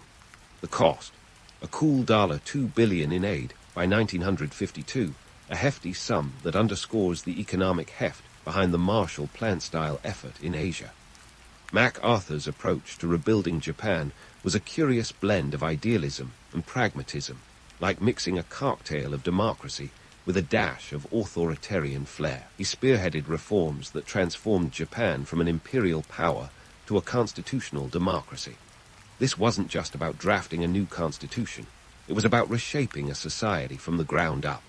And let's not forget his knack for the dramatic. When the new constitution was presented to the Japanese public, it was done with a flair worthy of a Broadway premiere. Yet, not all was sunshine and cherry blossoms. Critics argue that MacArthur's reforms were more about optics than genuine empowerment. The myth of a benevolent liberator glosses over the harsh reality that some of his policies reflected American interests more than Japanese needs. Land reforms, for instance, were more about breaking up large estates to reduce potential communist influences than purely altruistic motives. But hey, in the theater of politics, sometimes the script demands a little creative license. The MacArthur-led occupation of Japan is often hailed as a success story, but it wasn't without its backstage drama. The man had a knack for stirring the pot, and his relationship with President Harry S. Truman was no exception.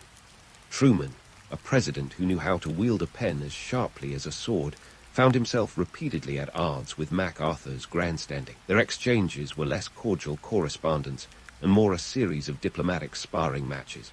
Fast forward to 1950, and we find MacArthur once again summoned to the stage, this time in the Korean Peninsula's powder keg. The Korean War was a geopolitical chess match, with North Korea's Soviet-backed forces pushing south, prompting a UN-sanctioned response. Enter MacArthur, man who loved a good comeback more than a rock star on a reunion tour. Tasked with leading UN forces, MacArthur orchestrated the Incheon landing, a maneuver as audacious as it was risky. The landing's success was a textbook example of MacArthur's strategic genius, a high-stakes gamble that paid off with the capture of Seoul in September 1950. But if MacArthur's life were a play, this would be the Act Roman III twist. Emboldened by success, he pushed northward, aiming to reunify Korea under a single government. It was a bold move, one that proved to be his undoing. As Chinese forces poured across the Yalu River, MacArthur's plans unraveled faster than a poorly knitted sweater. What followed was a retreat and regroup that left the UN forces scrambling to stabilize the front lines. The drama didn't end there. MacArthur, never one to mince words, clashed with Truman over how to handle the conflict. He advocated for an expansion of the war into China, a stance that was less about military necessity and more about a personal crusade. Truman, wary of escalating into World War III, famously relieved MacArthur of his command in April 1951. It was a move that shook U.S. politics and underscored the age-old clash between military ambition and civilian oversight. MacArthur's dismissal was a watershed moment, a headline-grabbing event that saw him return to the U.S. to a hero's welcome. His address to Congress, in which he declared that old soldiers never die, they just fade away, was as much a swan song as it was a rallying cry. Yet behind the applause lay a complex legacy, a patchwork of triumphs and missteps that left historians and biographers debating his impact for decades to come. On one hand, MacArthur was a strategic visionary, a maestro of military operations who understood the power of image and narrative. His contributions to the Allied victory in the Pacific and the rebuilding of Japan were monumental, achievements that cemented his place in the annals of history. On the other hand, his ego and penchant for theatrics often overshadowed his achievements, painting him as a controversial figure whose ambitions sometimes clouded his judgment. The myths surrounding MacArthur are as compelling as any legend, yet they often obscure the gritty realities of his career. He was a man of contradictions, a soldier who relished the spotlight, a leader whose decisions were as much about personal legacy as they were about strategic necessity. His story is a reminder that heroes are rarely as straightforward as the statues suggest. They are products of their time, shaped by the forces of history and the frailties of human nature. As we wrap up this exploration of MacArthur's life, it's clear that his legacy is as complex as the man himself. He was a figure who loomed large over mid-20th century history, a testament to the power of ambition and the pitfalls of hubris. Whether celebrated or critiqued, his impact on military strategy, international relations, and political discourse is undeniable. In the end, MacArthur's story is a microcosm of the 20th century's tumult, a narrative filled with drama, triumph, and controversy. It's a tale that invites both admiration and skepticism, challenging us to look beyond the myths and consider the man behind the legend. As we close the book on Douglas MacArthur, let's remember him not just as a military mastermind, but as a complex character in the grand theater of history. A reminder that the stories we tell are as much about who we are as they are about those who came before us. Alexander the Great might have conquered half the known world, but the man couldn't conquer mortality. When he dropped dead in 323 BCE, he left behind a kingdom as messy as a teenager's room after a weekend LAN party. I mean, sure, he had the whole "I'm invincible" aura going on, but like every good rock star, he exited the stage before anyone expected. Enter the Diadachi, his generals, who were like a pack of hungry wolves sniffing around a fresh carcass, each one eager to snatch up the juiciest bits of the empire. Ptolemaic Soda, one of these generals, wasn't exactly your typical picture of a power-hungry tyrant. But don't be fooled by his mild-mannered image. This guy was playing 4D chess, while everyone else was playing checkers. The Empire. Think of it like a giant pizza, and each slice had its own toppings of chaos and opportunity. Ptolemy had his eyes on Egypt, a land as rich as it was ancient, with fertile soil and a strategic location that would make any aspiring ruler drool. Now, how does one casually scoop up Egypt without making too much of a fuss? Well, in a move that would make any chess grandmaster proud, Ptolemy decided to do something both audacious and morbidly brilliant. He figured, why not snag Alexander's body? Let's be honest, dragging around the embalmed remains of your former boss might not be the most conventional resume item, but in the political Game of Thrones, it was a masterstroke. So, Ptolemy hijacked Alexander's funeral procession, which was supposed to head back to Macedon. Instead, he redirected it to Alexandria. Yeah, Alexandria, named after Alexander himself, because if there's one thing he was good at besides conquering, it was naming cities after himself. Ptolemy knew that possessing Alexander's body was like holding the ultimate charisma card, a tangible piece of the divine legacy that could solidify his legitimacy as the ruler of Egypt. This maneuver wasn't just about having a fancy tomb in his backyard. It was a political power play that screamed, "Hey, I've got the big guy himself. Who are you going to trust?" It was like having a VIP backstage pass to the hardest gig in town. Ptolemy was saying to the world, and particularly to the people of Egypt, "Look, I've got Alexander under my roof. Clearly, I'm the guy with the divine mandate here." In the midst of this grand chessboard of ambition, you had other players like Perdiccas, who was supposed to be the regent for Alexander's empire. But Perdiccas had about as much charm as a damp sock, and was soon finding out that managing a sprawling empire was harder than it looked on paper. He tried to assert his authority, but Ptolemy wasn't having any of it. The tension between them mounted like a Greek tragedy with less poetry and more swords. Back in Egypt, Ptolemy wasn't just sitting on his hands. He was integrating himself into the local culture, adopting the pharaonic traditions, and cozying up to the Egyptian priesthood. He knew that ruling Egypt wasn't just about military might. It was about winning the hearts and minds of the people. He understood that in Egypt, you needed to be more than just a ruler. You had to be a god king, a living deity. And if playing god meant picking up a few new tricks, so be it. This was a guy who understood the art of subtle persuasion. Ptolemy wasn't bulldozing his way through. He was weaving himself into the fabric of society. It's like he was saying, "Hey, I'm not just some Greek dude squatting in your neck of the woods. I'm one of you," sort of. And the Egyptians, weary from years of Persian overlordship, were probably thinking, well, he's better than the last guy. But let's not kid ourselves. Ptolemy wasn't doing all this out of the goodness of his heart.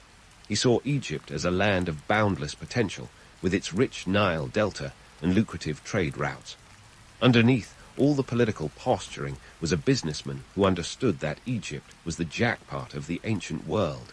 He wasn't just building a kingdom, he was building an empire, a Ptolemaic dynasty that would last for nearly 300 years. The beauty of Ptolemy's strategy was in its simplicity. He knew that to hold Egypt, you didn't just need an army, you needed legitimacy. By swiping Alexander's body and ingratiating himself with the locals, he was crafting a narrative that made him indispensable. And in a world where stories were currency, Ptolemy was minting gold.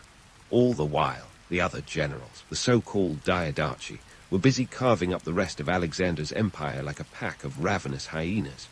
There were alliances, betrayals, and battles aplenty, each one trying to outmaneuver the other. The empire was like a soap opera with swords, and everyone was gunning for the top spot. But Ptolemy, he was quietly playing the long game, securing his piece of the empire with a mix of cunning, diplomacy, and a touch of divine intervention. Ptolemy's Egypt was not just a relic of Alexander's conquests.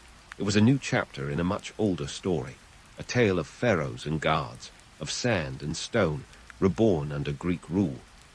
As Ptolemy established his dynasty, he wasn't just preserving Alexander's legacy. He was crafting his own, one that would echo through the annals of history. And unlike many of his contemporaries, he made sure his story wasn't just a footnote in someone else's saga. Ptolemy's Egypt wasn't just a footnote in Alexander's saga. It was the next act in a drama that had begun long before Alexander ever laid eyes on the Nile. Ptolemy was about as comfortable in his new role as a pharaoh as a cat in a bathtub, but he was nothing if not adaptable. The guy had an uncanny knack for reading the room, or in this case, the entire country. He knew that if he wanted to hang on to Egypt, he needed to do more than just slap on a crown and call it a day. See, Egypt wasn't just any slice of Alexander's empire.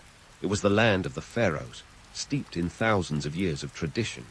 And while Ptolemy was no Egyptian by birth, he was about to become one by choice. He knew that to consolidate his rule, he had to transform himself from a Greek general into a bona fide Egyptian pharaoh. This wasn't just a job title change. It was a complete cultural makeover. Step 1 in Ptolemy's master plan: master the art of pharaonic self-promotion.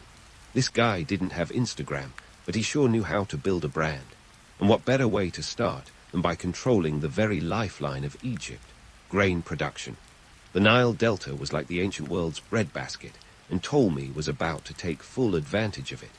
By monopolizing grain production and trade routes, he turned Egypt into an economic powerhouse. It's like he looked at the Nile and thought, why just float down this river when I can ride it to the top? Now, this wasn't just about making money. It was about stability. Ptolemy understood that a well-fed population is a happy one, or at least too busy to revolt. And just to make sure everyone knew who to thank for their daily bread, he plastered his face on coins and monuments across the land. Talk about effective marketing. Every time an Egyptian bought a loaf of bread, they got a side of Ptolemy's mugshot.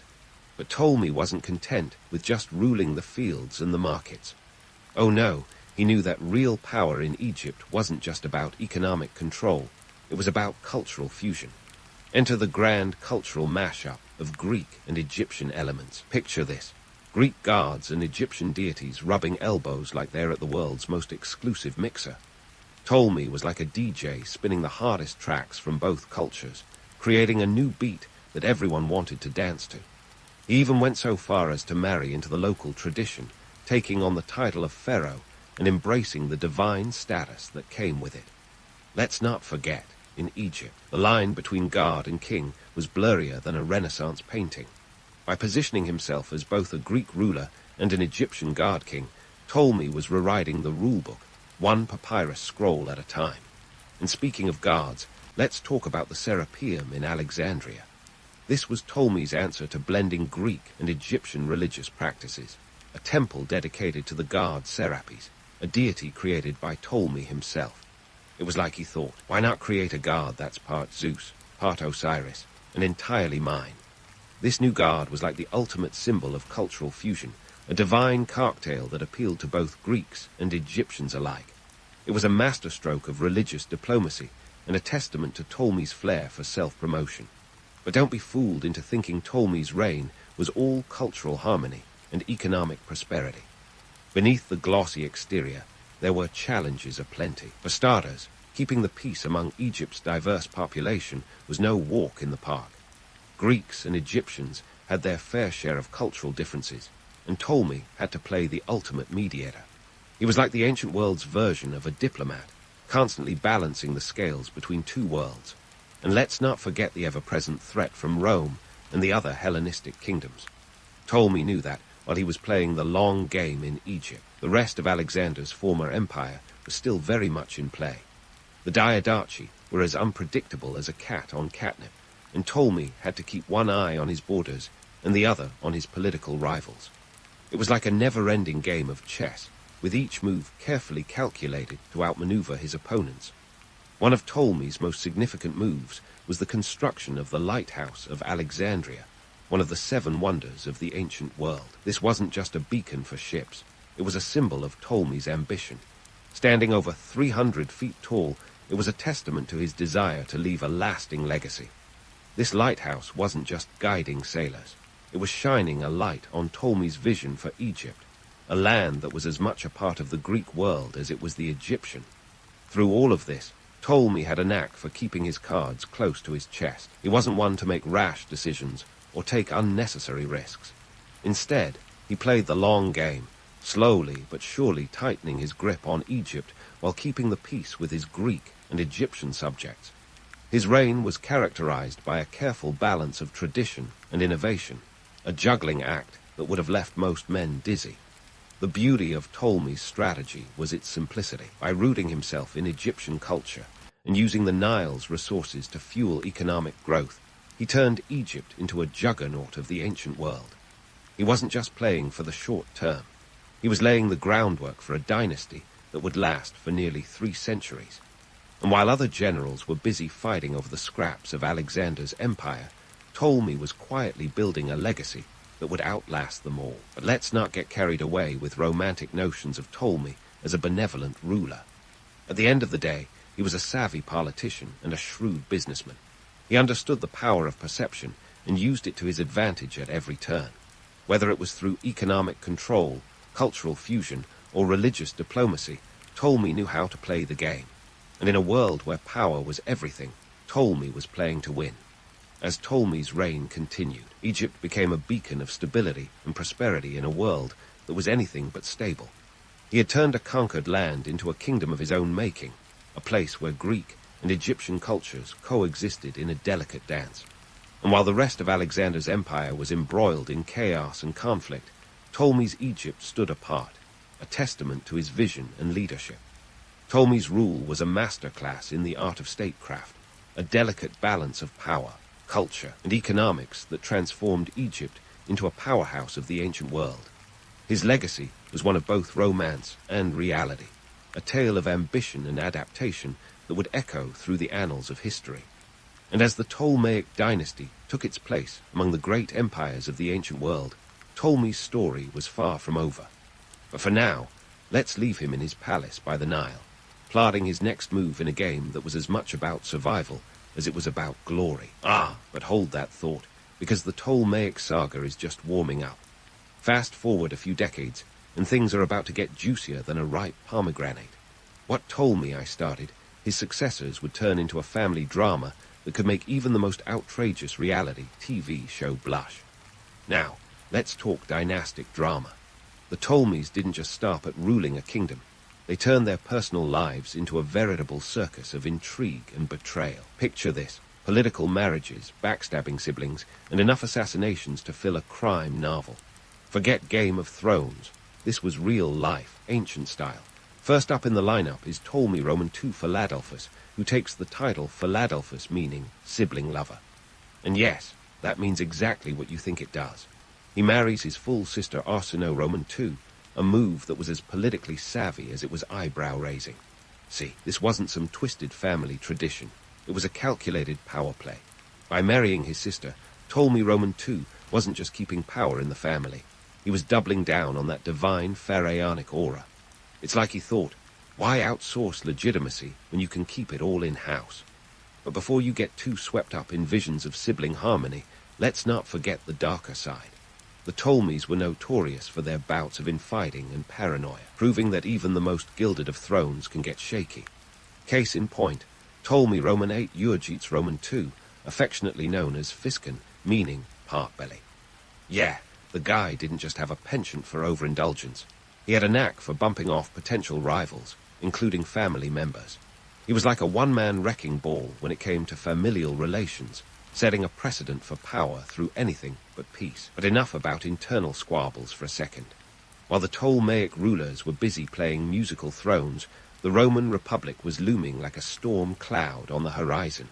And this is where Cleopatra Roman VII enters the scene, the dynasty's most famous, and arguably most formidable, ruler.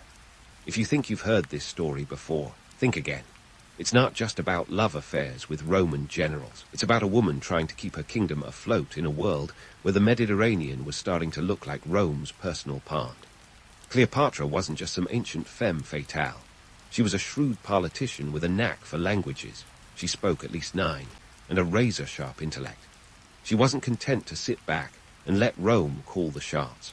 Oh no, she had a plan, and it involved playing the Romans at their own game. Her relationships with Julius Caesar and later Mark Antony were as much about strategic alliances as they were about romance. Cleopatra knew that in the Game of Thrones, sometimes you had to roll the dice with the biggest players. But let's not sugarcoat it. Cleopatra's reign was marked by more than just her romantic entanglements. Under her watch, Egypt became a critical granary for Rome. Caesar himself once said, "If you control Egypt, you control the wheat." The economic implications were staggering. Egypt's grain exports were vital. and Cleopatra understood that in a world where bread was literally power, her kingdom's fertile Nile delta was her ace in the hole. And yet, despite her cunning and charisma, Cleopatra's story is a tragic one. The Romans were like the world's most tenacious creditors, and they weren't about to let Egypt slip through their fingers. After her ill-fated alliance with Mark Antony and their defeat at the Battle of Actium in 31 BCE, Cleopatra faced the reality that even the most brilliant ruler can't win every game. Her dramatic suicide, reportedly by asp bite, was a final act of defiance, a way to deny Octavian, the future Augustus, the victory of parading her through Rome as a trophy of conquest. Cleopatra's death marked the end of the Ptolemaic dynasty and the beginning of Egypt's transformation into a Roman province. And while her story has often been romanticized, the reality was far more complex. Cleopatra wasn't just a queen ensnared by love. She was the last in a line of rulers who'd spent nearly 3 centuries trying to keep their kingdom afloat amidst the shifting sands of political power. So, what's the takeaway from the Ptolemaic saga? It's a tale of ambition and adaptation, of rulers who played the long game but sometimes got caught in the short. They were kings and queens, guards and mortals, all trying to navigate a world as treacherous as it was tempting. And while their dynasty ultimately crumbled, the Ptolemies left behind more than just grand temples and tombs. They left a legacy of cultural fusion and political intrigue that still captivates us today. But hold on to your togas, because we're not done yet. The Roman chapter of Egypt's history is just beginning, and it's one that will reshape the ancient world in ways even the Ptolemies couldn't have foreseen. Stay tuned for the next act in this epic tale, where the stakes are higher, the players are bolder, and the echoes of history are louder than ever. As the Roman juggernaut rolled ever closer, Egypt found itself at a crossroads, teetering between its storied past and an uncertain future. The Ptolemaic dynasty, once a beacon of power and prosperity, was starting to show cracks in its golden facade. And let's be honest, when the Romans came knocking, they didn't just bring a fruit basket. They brought a blueprint for imperial domination. The seeds of decline were sown long before Cleopatra's dramatic swan song. You see, the Ptolemaic rulers had a bit of a spending problem. They were like ancient shopaholics with a penchant for grandiosity. Lavish palaces, massive temples, fleets of warships. Their shopping list was longer than a papyrus scroll. And who could blame them? When you're trying to project power and divinity, sometimes you've got to go big or go home. But while they were living large, the economy was quietly unraveling like a poorly wrapped mummy. The Nile, Egypt's lifeblood, had its own mood swings, leading to crop failures and food shortages that would make even the most patient pharaoh lose his cool. And guess what happens when you can't pay your bills?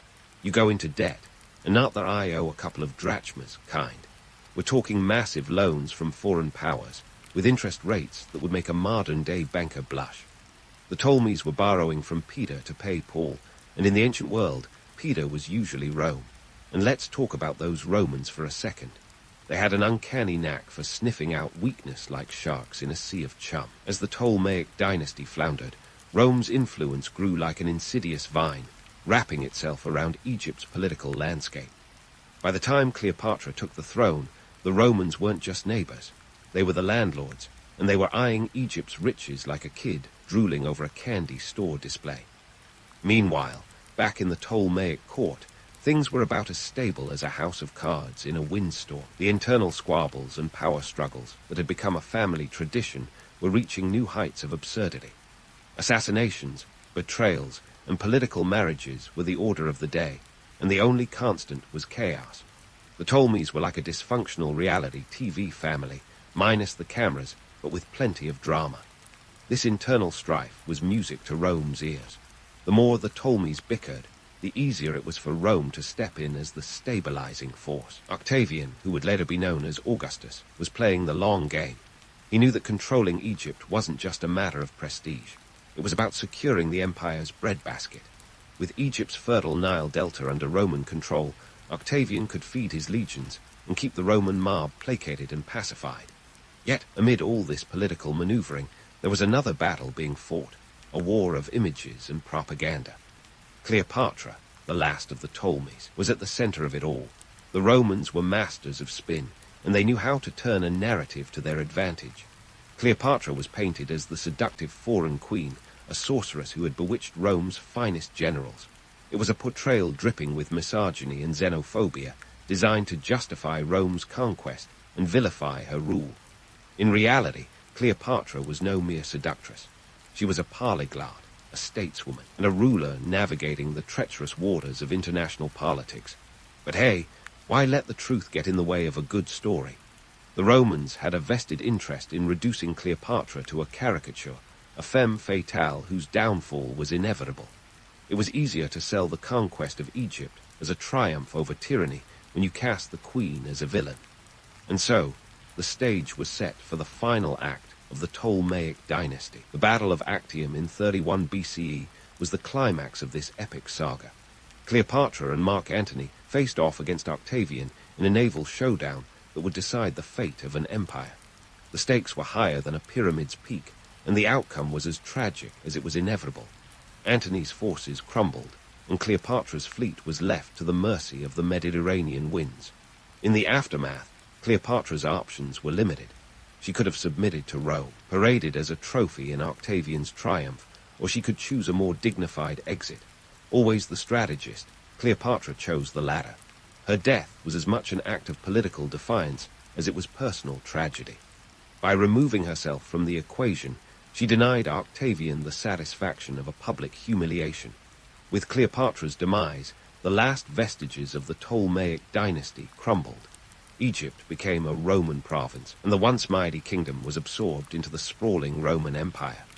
The Ptolemies, who had once ruled with the authority of gods, became footnotes in the annals of history.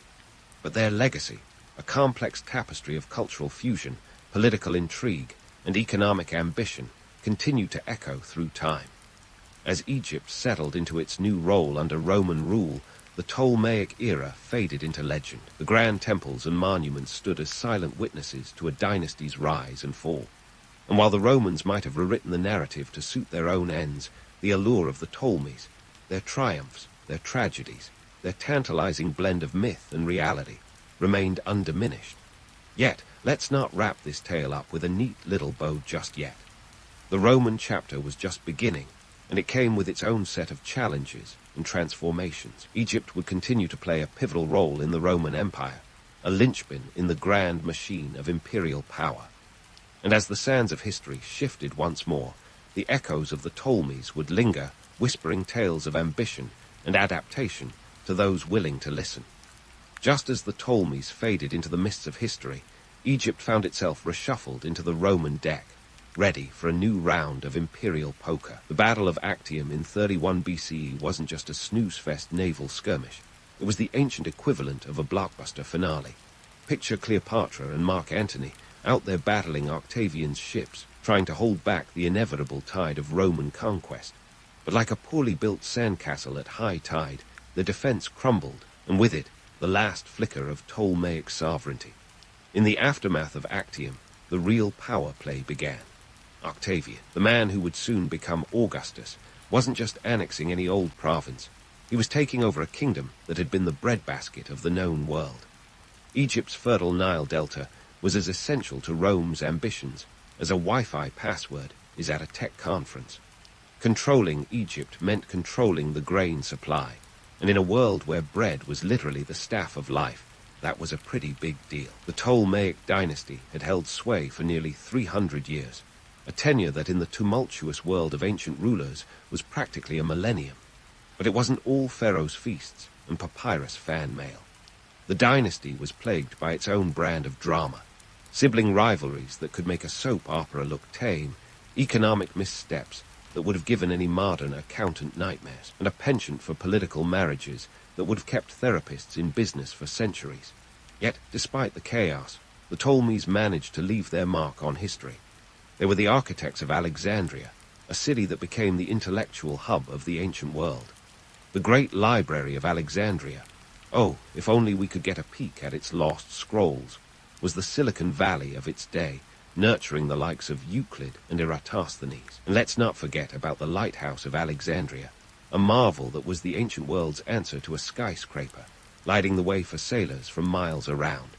But the Ptolemies were more than just cultural patrons. They were masterful at blending Greek and Egyptian traditions. crafting a hybrid culture that was as rich as it was complex. They were like the original remix artists, mashing up the gods and customs of two great civilizations into something entirely new. While this fusion might sound romantic, the reality was far more nuanced.